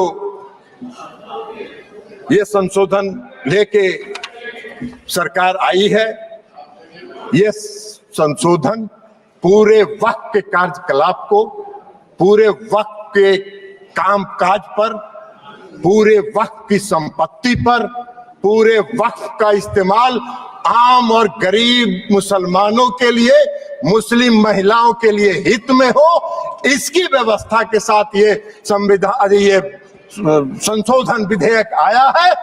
हमारी पार्टी जनता दल यूनाइटेड इसका पूर्ण समर्थन करती है, पारदर्शिता का समर्थन करती है, और पारदर्शिता को लाने के लिए हम आदरणीय प्रधानमंत्री नरेंद्र मोदी जी का धन्यवाद करते हैं।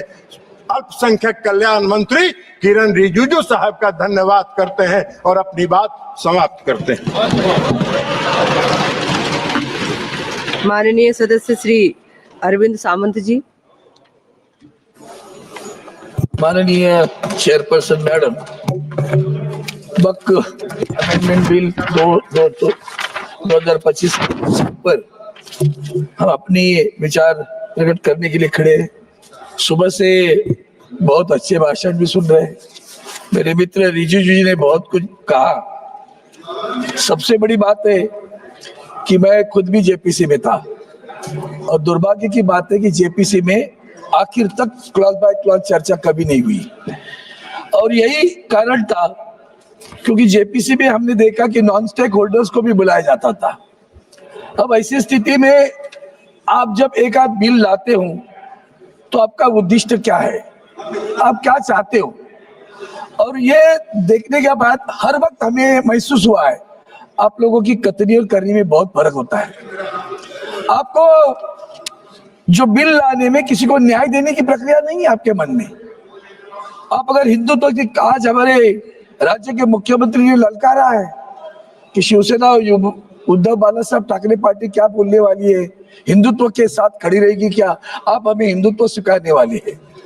अगर हिंदुत्व की बात करते हैं तो मैं आपको याद दिलाता हूं कि हाल ही में हमने जो पद्मनाभ मंदिर था उसका खजाना निकाला था। क्या हुआ, उस खजाने को क्यों निकाला, किस लिए निकाला? उसके बाद में केदारनाथ मंदिर, हमारे शंकराचार्य जी ने कहा 300 किलो को सोना गायब हुआ। क्या हुआ, किस लिए गायब हुआ, कैसे गायब हुआ? तिरुपति पे भी आपका ध्यान है। अयोध्या में तो आपने देखा कि जिस ढंग से आपने जो कुछ प्रयोग किए तो लोगों ने तो आपको जगह दिखा दी अयोध्या में। वहां के मंदिर तोड़े गए, वहां की मूर्तियां तोड़ी गई, वहां की मूर्तियां वाराणसी भी हुआ, दोनों जगह घट गए आपके वोट, तो दोनों जगह मूर्तियां भी गायब हुई। ये जो कुछ आप कर रहे हो ना, तो ये मत समझना कि आप जो कुछ कर रहे हो वो सही कर रहे हो। हमें तो डर लगता है क्योंकि आपने इस हाल ही में हमारा चैत्र शुरू हुआ तो महाराष्ट्र में नया साल शुरू हो जाता है, उस वक्त रमजान ईद भी हुई। हमने देखा सौगते मोदी चल रहा है। आज सौगते बिल आ गया, वक्त बिल आ गया, ये सौगते मोदी चल रहा है। तब मुझे याद आई, कैसे भूल जाते हो आप कि हमारे इसी सरकार के आदरणीय प्रधानमंत्री जी हमारे, उन्होंने कहा था मंगलसूत्र छीना जाएगा। हमारे यूपी के मुख्यमंत्री जी ने कहा था बटेंगे तो कटेंगे। कौन बांटने वाला था, कौन काटने वाला था? आपको उनके बारे में प्यार आया आज, ये प्यार देख के हम भी अचरज हो गया। वाह, मुझे लगता है बिहार के चुनाव नजर आ रहे हैं। देख रहा था मेरे मित्रों के, पुराने मित्रों के भाषण, तो बिहार के चुनाव नजर में आ रहे हैं। सर, अब आपके न भूलना, ये देश के आजादी के लिए जिन्होंने कुछ भी नहीं किया ना, उनका भाग्य है कि आज सरकार चला रहे। देश के आजादी के लिए मुसलमानों ने भी अपनी जान न्यौछावर की है, मुसलमान भी अंडमान में रहे हैं। लेकिन न्याय की बात, तो जो गलत है वो गलत है। अगर बिल में भी जो गलत है हम उसका समर्थन नहीं करेंगे। मैं तो मांग करता हूं कि जो गलत है उसको सीधा करो, लेकिन आप लोगों ने जो किया वो इस तरह का है कि जैसे कि आपने वहां जो बोर्ड बनेगा, तो बोर्ड के बारे में सब लोग बोल रहे थे। सबसे पहली बात ऐसी है मैडम चेयरमैन कि बोर्ड चुनाव होकर आता था, अब आप नॉमिनेशन करने जा रहे हो, वही तो जनतंत्र का मार खा रहा है। जब नॉमिनेशन करना है मतलब सरकार को जो चाहे उसको रख देगी, बाकी तो अधिकारी है उसके ऊपर, वो भी आएंगे, वो तो सरकारी अधिकारी रहेंगे। बोर्ड पे उल्टा ऐसा होने वाला है कि बोर्ड में हमारे मुस्लिम जो बांधव भगिनी जो वहां होगी वो माइनॉरिटी में होगी। महिलाओं की बात करते हो, महिलाओं को तो आरक्षण 1995 एक्ट में है, नया नहीं किया आपने, ढोल मत बजाओ उसका, वो पहले से है, उसका आप समर्थन करते हैं। लेकिन जो दो लोग गैर मुस्लिम आप चाहते हो, हमारे मन में शंका है कि क्या आपने सही दिल से लाया है, जबकि आपको मालूम है कि बोर्ड पहले चुनाव चल जाता था, आप नॉमिनेट कर रहे हो, और नॉमिनेट करने के बाद में आप क्या करने वाले हो, तो दो गैर मुस्लिम होंगे। मैं आपको विनती करता हूं, पहले तो शांति से सोच लो क्या कर रहे हो। आप एक तरफ कह रहे हो कॉमन सिविल की कोड की बात करते हो, और जब दूसरी तरफ यहाँ दो मुस्लिम गैर मुस्लिम हमारे वक्फ बोर्ड पे ला रहे हो, मुझे डर लगता है कि हमारे हिंदुओं के मंदिरों में भी कल गैर हिंदू अबर लाना चाहोगे। उन्होंने अभी उदाहरण बताया मंदिर का, याद रखना शिवसेना उसके खिलाफ खड़ी रहेगी। अगर हमारे मंदिर में कभी आपने सोचा भी कि किसी गैर हिंदू को उस मंदिर के बोर्ड पे लाने की कोशिश भी करोगे, तो याद रखना हम उसे विरोध करेंगे, क्योंकि ये जो चल रहा है वो आगे चलकर क्रिश्चियनों पे हो सकता है, आगे चलकर जैन देरासर पे हो सकता है, आगे चलकर सिख धर्मों के गुरुद्वारा पे हो सकता है। क्यों कर रहे हो आप? क्या आपका उद्देश्य है? क्या आपका हेतु है? क्यों चाहिए आपको गैर? ये धार्मिक नहीं है, रिलीजियस एंड पायस जो कहा जाता है, डोनेशन दिया जाता है वक्त के लिए, for what purpose? It is a religious and pious. You are showing it is a government functioning. कैसे हो सकता है गवर्नमेंट का? वो धार्मिक है और धार्मिकता के लिए दिया जाता है। ऐसी स्थिति में आप कहते हो कि उसके धार्मिकता नहीं है। जैसे भी ये देरासर के मंदिर में भी आप कर सकते हो, आगे चलकर हमारे हिंदू देवस्थान है। आपने ये अभी जो मैंने मंदिरों की बात की, हमने मैं उनके साथ में था, 370 धारा खत्म करी। हमने आपका अभिनंदन किया, मैं कैबिनेट में था, बहुत खुश था। कितने लोग कश्मीर में हिंदू आ गए बताओ तो सही। कश्मीर में जमीन कौन खरीद रहा है वो भी तो बताओ, पता चलेगा कश्मीर की जमीन कौन खरीद रहा है। दूसरी बात, हमारे हिंदुस्तान के जो हमारे देवस्थान के मंदिरों की जगह होती है, इतनी हजारों एकड़ जमीन है, वो जमीन भी बेची जा रही है। क्या आप इसी तरह का कानून हिंदुओं के देवस्थान की जमीन बेचने वालों के खिलाफ भी लाएंगे क्या? वो भी तो बताओ, तो पता चलेगा आप सही में सेक्युलर की बात करते हो, हिंदुत्व की बात करते हो कि मुस्लिमों की बात करते हो। सर, आपके मैनिफेस्टो में क्या था? ये आपका मैनिफेस्टो पढ़ता हूँ, 2010-9 में और 2014 में आपने मैनिफेस्टो लाया था। उस मैनिफेस्टो में आपने लिखा था, the BJP will examine the recommendations of the joint parliamentary committee regarding Waqf properties headed by Shri के Rahman Khan 2014 Deputy Chairman Rajya Sabha, and would, in consultation with Muslim religious leaders, take steps to remove encroachment from an unauthorized occupation of work properties. Further, you have said the ASI will be provided with appropriate resources for the maintenance of all national heritages sites and prevent their vandalization in any form. Today, your own people are vandalizing. In Maharashtra, they are vandalizing. Ask the ASI what is happening at Aurangzeb, what is happening at Sambhajinagar. You will come to know. And therefore, ये जो manifesto है उसके ऊपर भी हमने आपके सामने कहा है। दूसरी बात, कलेक्टर की बात आपने थोड़ा सा इंप्रूवमेंट किया, लेकिन क्या किया? फिर भी दोबारा वही किया। आपने सुबह एक अच्छी बात की कि प्रोस्पेक्टिव करेंगे, उस पे तो नहीं है। लेकिन ये जो आप कर रहे हो कलेक्टर की बात, जो अधिकारी आने वाला है वो भी आप गवर्नमेंट ऑफिसर है ना। Everybody for own cause own जज, that is not correct sir, you have to correct it right now. हमने खुद कहा था कि ओरली इसके आगे कोई भी वक्त नहीं करेगा, रजिस्टर करेगा, ओन प्रॉपर्टी होनी चाहिए, पोजीशन में होनी चाहिए। हमने जेपी से भी कहा हम सुधार के लिए है, लेकिन आपका हेतु कभी सही नहीं लगता। इसलिए मैं इतना ही कहता हूं कि जिस ढंग से आपने ये जो बिल लाया है, उस बिल को देखते हुए आपका हेतु स्पष्ट नहीं होता। आपके मन में कुछ और ही है। जमीन आपको हड़प करनी है, और किसके लिए करनी है? जैसे मैंने कश्मीर में नाम लिया, जैसे मैंने जहाँ जहाँ मणिपुर में भी चल रहा है उसी के लिए चल रहा है, और किस किस लोगों के लिए चलता है, किन उद्योगपति के लिए चलता है, सभी को पता है। आपका उद्देश्य जमीन हड़पने का है, बाकी कुछ नहीं है, न्याय देने का नहीं है। इसलिए मैं आपको एक ही बताता हूँ, वोटों पे सच्चाई रहती है जहाँ दिल में सफाई रहती है। हम उस देश के वासी है जिस देश पे गंगा बहती है।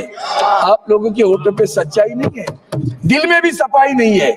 इसलिए तो बाद में राज कपूर को कहना पा, राम तेरी गंगा मैली हुई, पापियों के पाप धोते धोते 1000 लोग मर गए उसमें।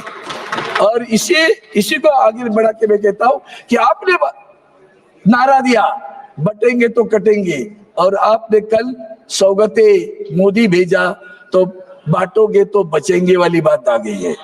आप बांट रहे हो, बचने के लिए बांट रहे हो, ये अच्छा नहीं है। आप अंदर मन से पूछो कि सही में आपको किसी का भला करना है कि नहीं करना है। आप भला करना नहीं चाहते और आप बांटोगे तो अरे भैया, आपको जब आपने कहा ना कि मंगलसूत्र चिरा लिया जाएगा, ऑनरेबल मेंबर आप किसको बोल रहे थे? इसलिए मैं आपसे मेरा भाषण समाप्त करने के बाद मैं इतना ही कहता हूँ, आपके दिल में नफरत है ना, वो निकाल डालो। We need harmony not the hatred, we need harmony not the hatred. अगर हार्मनी चाहते हो तो बिल फिर अंतर्मुख होकर माननीय सदस्यों से नीलेश आप सही में मुस्लिम समाज को न्याय दे रहे हैं। धन्यवाद सभापति।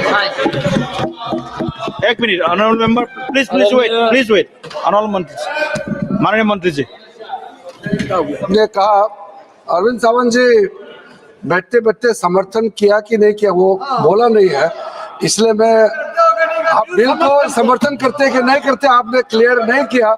लेकिन मैं से इतना कहना चाहता हूँ, पहले मुझे भी अरविंद सावंत जी का शिव सैनिक होने का, शिवसेना का MP होने का जैसे बोल चाल था, वो क्यों बदल गए हैं? आप इंसान बदल गए या कांग्रेस के साथ हाथ मिले इसलिए आप बदल गए? पहले तो बड़ा शिवसेना का एजेंडा लेके अच्छा बोलता था, हमको भी अच्छा लगता था। Honourable member Shri Nilesh Lanke ji please आप शुरू करो। ऑनरेबल मेंबर आप प्लीज बैठिए, हम नहीं बदल गए, प्लीज बैठिए, आप बैठिए। नीलेश लंके जी। आदरणीय सभापती महोदय, आज आपण जो वक्फ बोर्ड संबंधित विधेयक सादर करत आहोत त्यावर बोलण्यासाठी मी उभा आहे।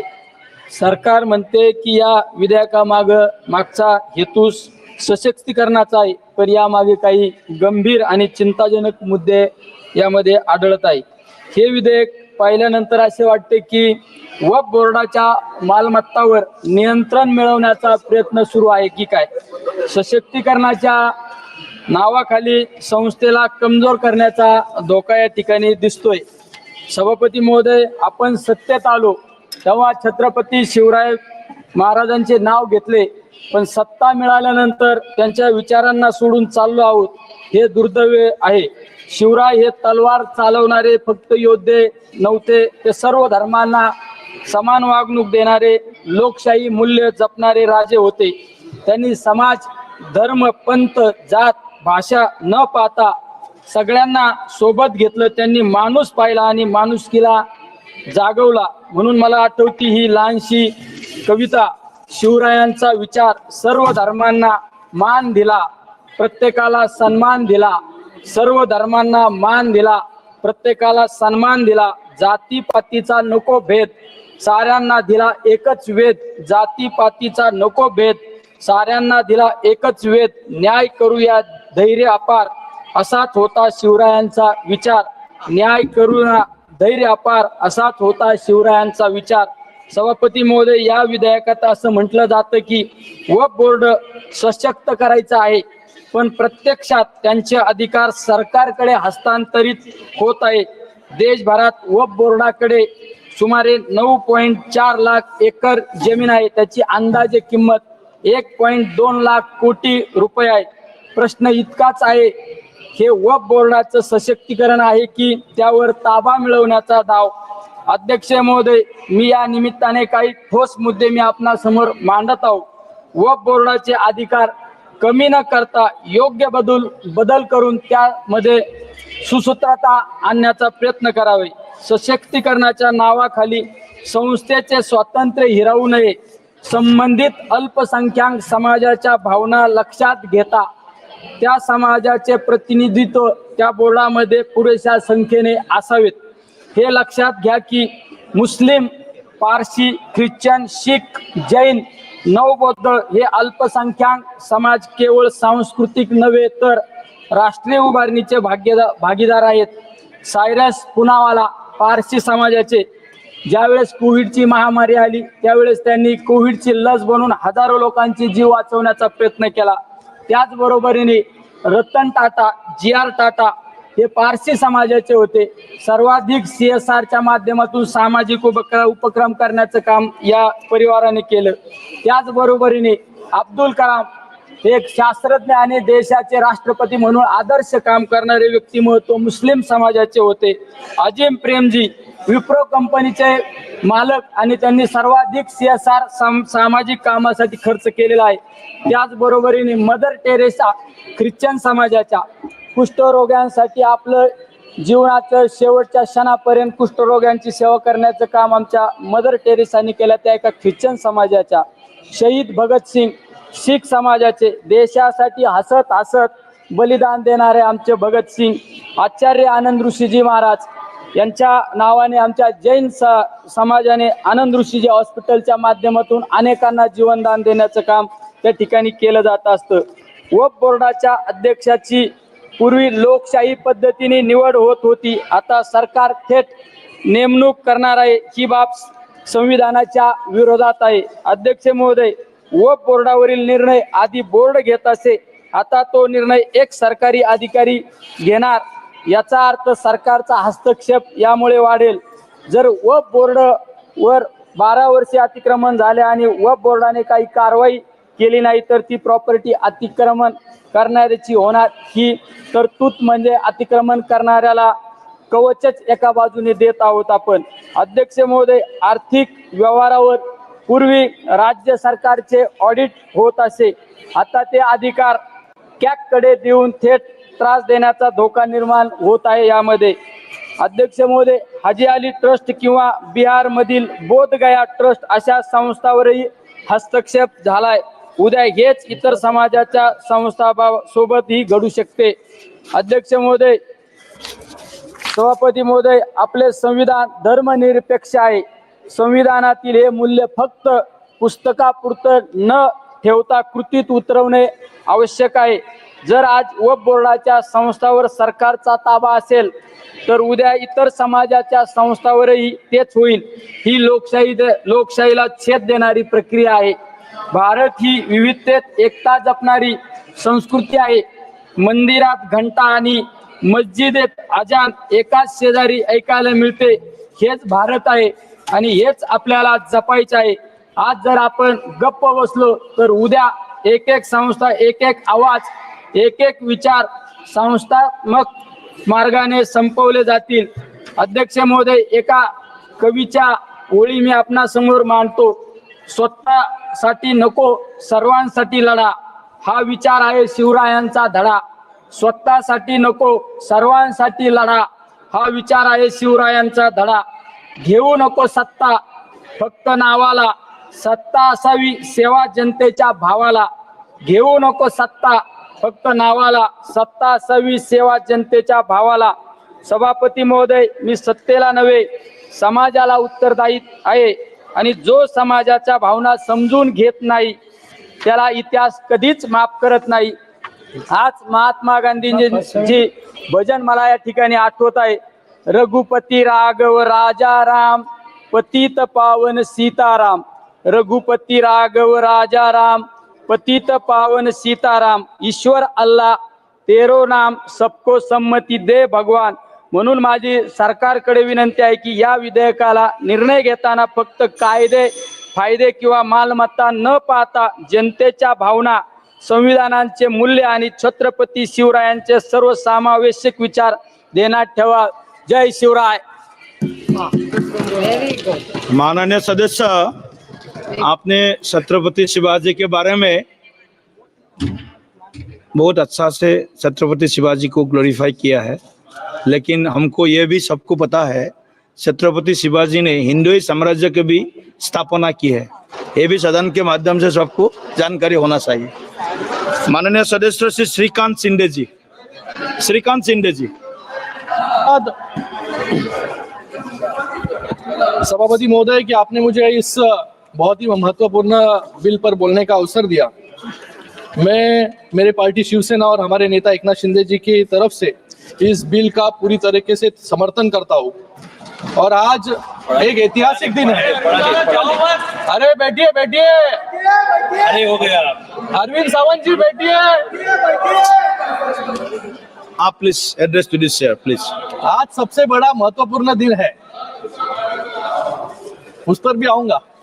महत्वपूर्ण दिन है कि पहले 370, फिर ट्रिपल तलाक और आज सीए और आज गरीब मुस्लिम भाइयों के उद्धार के लिए ये वक्फ का बिल इस सदन में लाया गया है। आज यहाँ पर कुछ साथी,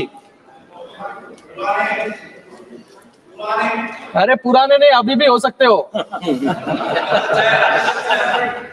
उनको तो पहला प्रश्न मुझे पूछना है कि आज हरी जैकेट जो है बुधवार के लिए पहनी है या आज वक्त के लिए खास करके अरविंद सावंत जी ड्रेसअप करके आए थे। यहाँ पर मुझे उनका भाषण सुनते वक्त बहुत वेदना हुई, बहुत ही शॉकिंग था कि अरे वक्त पे ही बोल रहा हूँ बाबा, इधर देखिए, इधर सामने। मुझे इनसे आपसे बात कर रहा हूँ, हमसे सामने देखिए। इनसे मुझे यूबीटी वालों से प्रश्न पूछना है, अपनी अंतरात्मा से इनको प्रश्न पूछना चाहिए कि बाला साहब आज होते तो ये क्या आज ये भाषण कर पाते यहाँ पर?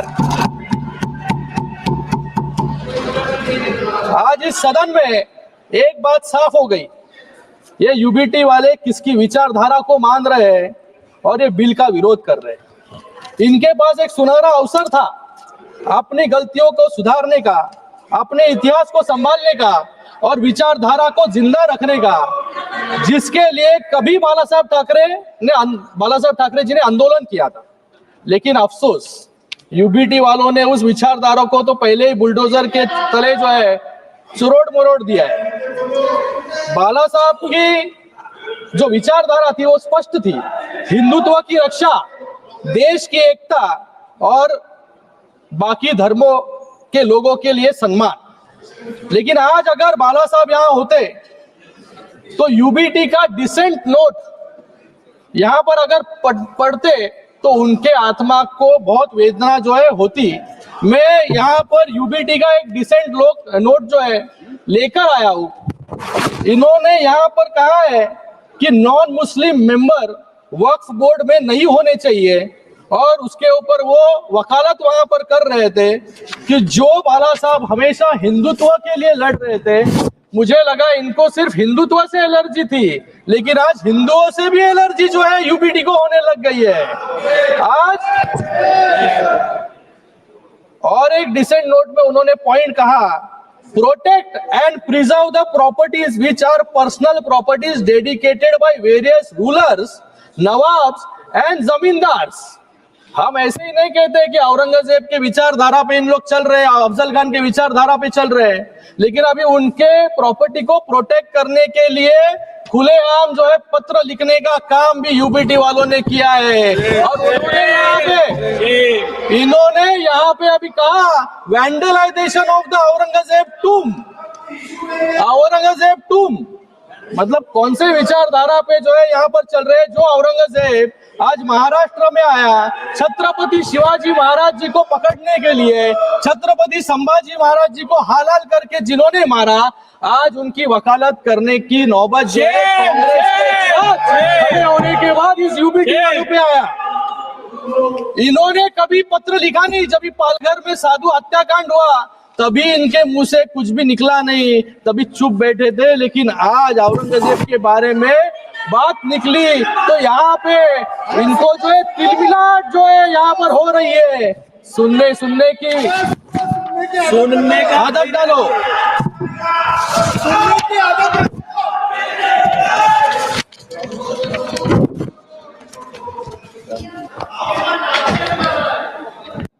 मैं यहाँ पर इन्होंने और कहा यहाँ पर 370 कलम हटाने के बाद कश्मीर में क्या हुआ?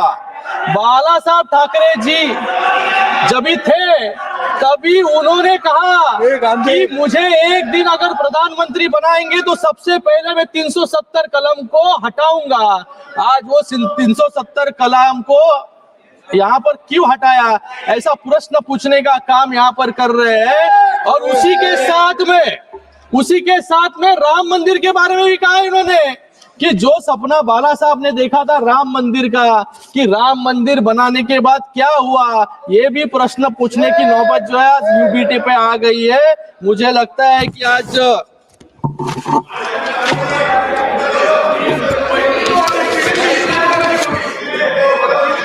यहाँ पर ये बिल जो है, ये बिल का नाम बदलकर unified Waqf management empowerment efficiency and development यानी उम्मीद रखा गया है। ये उम्मीद सिर्फ एक शब्द नहीं, ये इस कानून का सार है, इस कानून का आधार है, क्योंकि ये उम्मीद देता है उन सभी गरीब मुस्लिम समुदाय के लोगों को जिनका अधिकार वक्फ के आड़ में छीन लिया गया और उसको भ्रष्टाचार और लूट का साधन बना दिया गया। मैं विपक्ष के मित्रों का दर्द समझ सकता हूं, क्योंकि जब भी देश को उनसे उम्मीद दिखी तब उन्होंने देश को और मुस्लिम समुदाय को निराशा देने का काम किया। जिस समुदाय ने आंख बंद करके इनको वोट दिया, लेकिन उनको सिर्फ वोट बैंक बनाकर छोड़ देने का काम जो है इस कांग्रेस वालों ने, विपक्ष वालों ने किया। ये यहाँ पर हमेशा सब भी एक लोकसभा के वक्त भी लोगों में भ्रम फैलाने का काम इन्होंने किया, संविधान खतरे में, संविधान खतरे में। आज भी लोगों में भ्रम फैलाने का काम कर रहे हैं कि वक्फ की जमीनें जो है सरकार ले लेगी। लेकिन आज यहाँ पर वक्फ बाय यूजर, यहाँ पर एक अमेंडमेंट लाया गया कि जो ये बिल आने के बाद इसके पहले के सभी वक्फ जो अनडिस्प्यूटेड प्रॉपर्टीज है वो वक्फ पे जाएंगे। तो यहाँ पर कोई सवाल उठता नहीं है कि सरकारें उस वक्फ की जमीन को लेने की कोशिश कोई कर रहे हैं, लेकिन सिर्फ लोगों में भ्रम फैलाने का काम कुछ लोग यहाँ पर कर रहे हैं।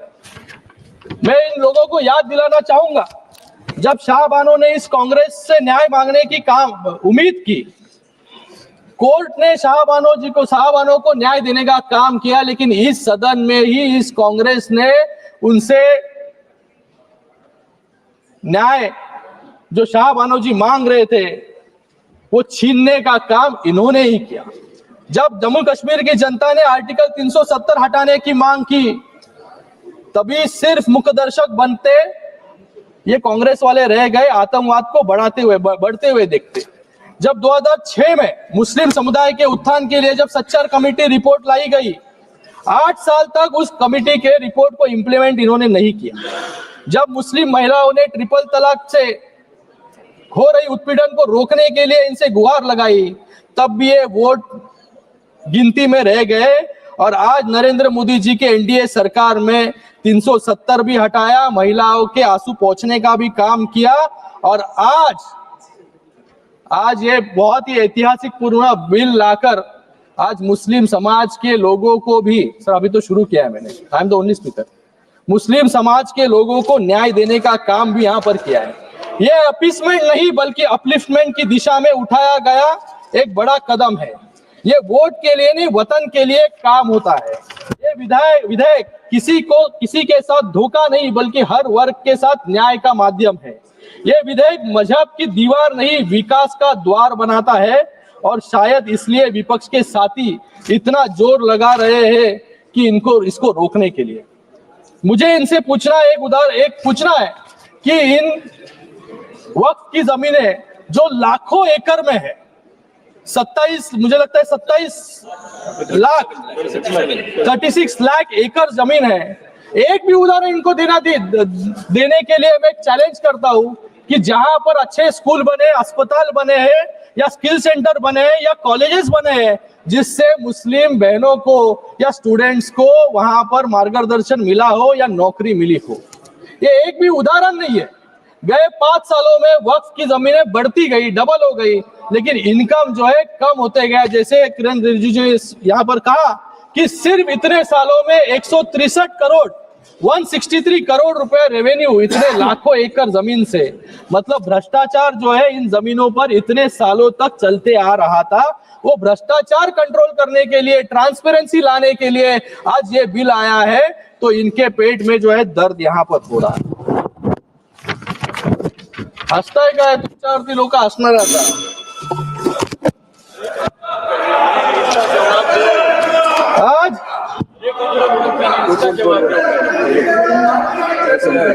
मैं यहाँ पर कुछ उदाहरण देना चाहूंगा।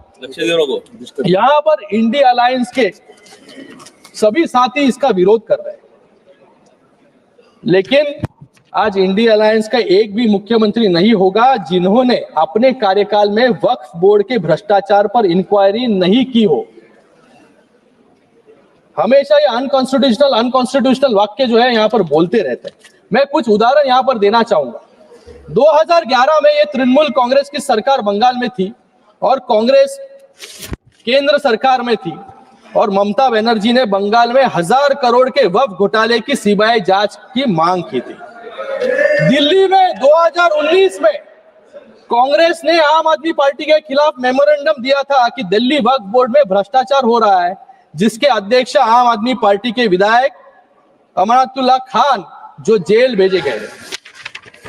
उत्तर प्रदेश में भी समाजवादी पार्टी के शासन के दौरान अखिलेश यादव जी की सरकार में मंत्री रहे आजम खान ने वक्फ का मंत्री हो, बाहर आपसे तो बात किया मैंने, आपको पता है, वक्फ के मंत्री होते हुए खुल्लम खुल्ला लूट मचाई, सत्ता के संरक्षण में जबरन जमीनों को वक्फ संपत्ति घोषित करके अपनी निजी जागीर बनाने की कोशिश की। आज 50 से ज्यादा मामले उन पर दर्ज है और आज जेल में वो सलाखों के पीछे है। कांग्रेस ने भी उनका विरोध किया था। ऐसा ही एक और उदाहरण है, सामने आया है दिल्ली में, जब कांग्रेस सरकार ने रातों रात 123 कीमती और प्राइम लोकेशन पर स्थित संपत्तियों को दिल्ली वक्फ बोर्ड को सौंप दिया इलेक्शन के पहले।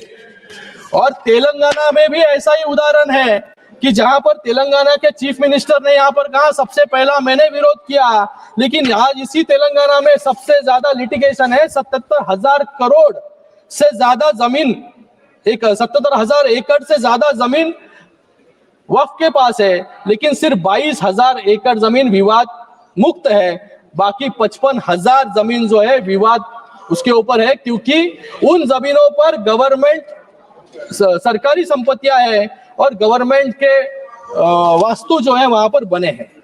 केरल में भी ऐसे ही उदाहरण है। तो मुझे लगता है कि ये जो विपक्ष इसका घड़ी घड़ी विरोध कर रही है, ये विरोध जो है, ये विरोध सिर्फ अपने पाप छुपाने के लिए यहाँ पर कर रहे हैं, क्योंकि पूरे पाप अब उजाले में आ जाएंगे। उन्हें डर है कि वक्फ के नाम पर की गई लूट, अवैध कब्जे और राजनीतिक सौदेबाजी अब दस्तावेजों में दर्ज हो जाएगी और जनता की अदालत में उनकी पोल खुल जाएगी। इसलिए पूरे जोरों शोरों से जो है विरोध करने का काम यहाँ पर कर रहे हैं। समाप्त कीजिए महोदय, समाप्त। और भी बहुत यहाँ पर उदाहरण है सर। यहाँ पर कुछ लोगों का मैं भाषण सुन रहा था सर। यहाँ पर गौरव गोगोई जी कह रहे थे कि लोग रिफॉर्म ला रहे हैं, बिल से समस्या बढ़ेगी। मैं कहता हूं यहाँ पर बिल से जरूर समस्या बढ़ेगी, लेकिन किसकी बढ़ेगी? जिन्होंने यहाँ पर लूट मचाया और भ्रष्टाचार किया, उनके लिए जो है यहाँ पर बिल से दिक्कतें जो है बढ़ने वाली है। यहाँ पर इन्होंने कुछ कहा कि अंग्रेजों के लिए मर्सी पिटीशन लिखा था। मैं यहाँ पर यूपीटी वालों से पूछना चाहूंगा कि बाजू में बैठ के जिन्होंने सावरकर जी को गाली देने का काम किया, उनके ऊपर प्रश्न पूछने का हिम्मत इन पे नहीं है। लेकिन ये भूल गए अफजल गुरु के लिए किसने पिटीशन दायर की थी, किसने जो है अफजल गुरु को समाप्त कीजिए आप प्लीज, प्लीज कंक्लूड। मैं यहाँ पर अपनी बात समाप्त करने से पहले, ये जो बिल है 2011-12 में 25% मुसलमान गरीब रेखा से नीचे थे। ये आंकड़ा सिर्फ एक संख्या नहीं बल्कि एक कड़वा सच है जो दशकों से चली आ रही उपेक्षा और तुष्टीकरण की नीतियों का परिणाम है। वक्फ संशोधन विधेयक 2025 इस दिशा में एक क्रांतिकारी कदम है। यह बिल न तो किसी समुदाय के खिलाफ है, न ही किसी के धार्मिक भावनाओं को ठेस पहुंचाने के लिए। यह बिल पारदर्शिता लाने का वादा करता है। ये वक्फ संपत्तियों को अवैध कब्जों से मुक्त करने का संकल्प लेके आता है। धन्यवाद माननीय महोदय, धन्यवाद। सबसे बढ़कर ये उन मुसलमानों को सशक्त बनाने का रास्ता खोलता है जिन्हें सालों तक कमजोर रखा गया। वक्फ की संपत्तियों जो मुस्लिम समुदाय के कल्याण के लिए थी, लंबे समय से भ्रष्टाचार, कुप्रबंध और अतिक्रमण की भेंट चढ़ती रही। इस बिल के जरिए सरकार ये सुनिश्चित करना चाहती है कि इन संपत्तियों का सही इस्तेमाल हो, शिक्षा के लिए, रोजगार के लिए, गरीबी से जूझ रहे मुस्लिम भाई बहनों के उत्थान के लिए। ये बिल मुसलमानों को मजबूत करने का औजार है, न कि उनका हक छीनने का यहाँ पर धन्यवाद हमारा विचार है। मैं एक शेर समाप्त करूंगा। देश की उन्नति के लिए नए वक्त के साथ चलना होगा। देश के उन्नति के लिए नए वक्त के साथ चलना होगा और मुसलमान भाइयों और बहनों की तरक्की के लिए नए वक्फ के साथ आगे बढ़ना होगा। धन्यवाद। धन्यवाद। श्री इमरान मसूद जी, इमरान मसूद जी, इमरान मसूद जी। धन्यवाद अध्यक्ष जी। माननीय सभापति महोदय, बाबा साहेब भीमराव अंबेडकर से लिखे हुए इस संविधान में बाबा साहेब भीमराव अंबेडकर ने हमारे संरक्षण का, देश के अंदर रहने वाले प्रत्येक नागरिक के संरक्षण का वादा किया। बाबा साहेब ने कहा राजनीतिक लोकतंत्र तब तक नहीं टिक सकता जब तक उसके आधार में सामाजिक लोकतंत्र न हो। और सामाजिक लोकतंत्र का अर्थ है एक ऐसी जीवन शैली जो स्वतंत्रता, समानता और बंधुत्व के जीवन के सिद्धांतों के रूप में मान्यता देती है। मान्यवर, वक्फ बिल ला करके जिन्होंने इस वक्फ बिल को ड्राफ्ट किया, मुझे बड़ा ताज्जुब होता है बार बार। वक्फ के बारे में आपको जानकारी, वक्फ है क्या? वक्फ एक फरीजा है। हर मुसलमान के लिए जो जिसकी जो हैसियत है वो अपनी हैसियत के हिसाब से अपनी प्रॉपर्टी को या किसी भी चीज को अल्लाह की राह में वक्फ करता है। और इस वक्फ के जो ड्राफ्ट करने वाले लोग थे, जो उन्होंने बिल ड्राफ्ट किया था, उनमें मैक्सिमम लोग वो थे जिनको वक्फ के बारे में जानकारी नहीं थी। और मैं एक बात बहुत दावे के साथ कहता हूं कि 90% लोग ये नहीं बता पाएंगे मुसलमान के अलावा कि पाकी और नापाकी क्या होती है। तो आप वक्फ को क्या जानेंगे? ये जो बार बार कह रहे हैं कि मुस्लिम में सदस्य, गैर मुस्लिम सदस्य शामिल होने चाहिए, नहीं होने चाहिए, वक्फ को मुसलमान समझता है, जानता है, इसकी जो जरूरत है उसको पहचानता है, इसलिए इस बात को कहा जा रहा है। वरना सारा प्रबंधन जो वक्फ बोर्ड का है वो तो सरकारों के ही हाथ में। लेकिन इसमें जो सबसे बड़ी बात है कि बार बार ये शोर मच रहा है, जेडीयू भी कहती है, टीडीपी भी कहती है और सहयोगी दल भी कहते हैं कि हमने वक्फ बाय यूजर को खत्म कराने का काम कर दिया। माननीय अध्यक्ष जी, मैं इसकी धारा 3R1 को, जिसके अंदर वक्फ बाय यूजर था, उसको हटा दिया गया और क्या शामिल किया गया, मैं ये पढ़ करके बता रहा हूं। ये बिल है, इसके अंदर लिखा है, परंतु वक्फ संशोधन अधिनियम 2025 के प्रारंभ पर या उसके पूर्व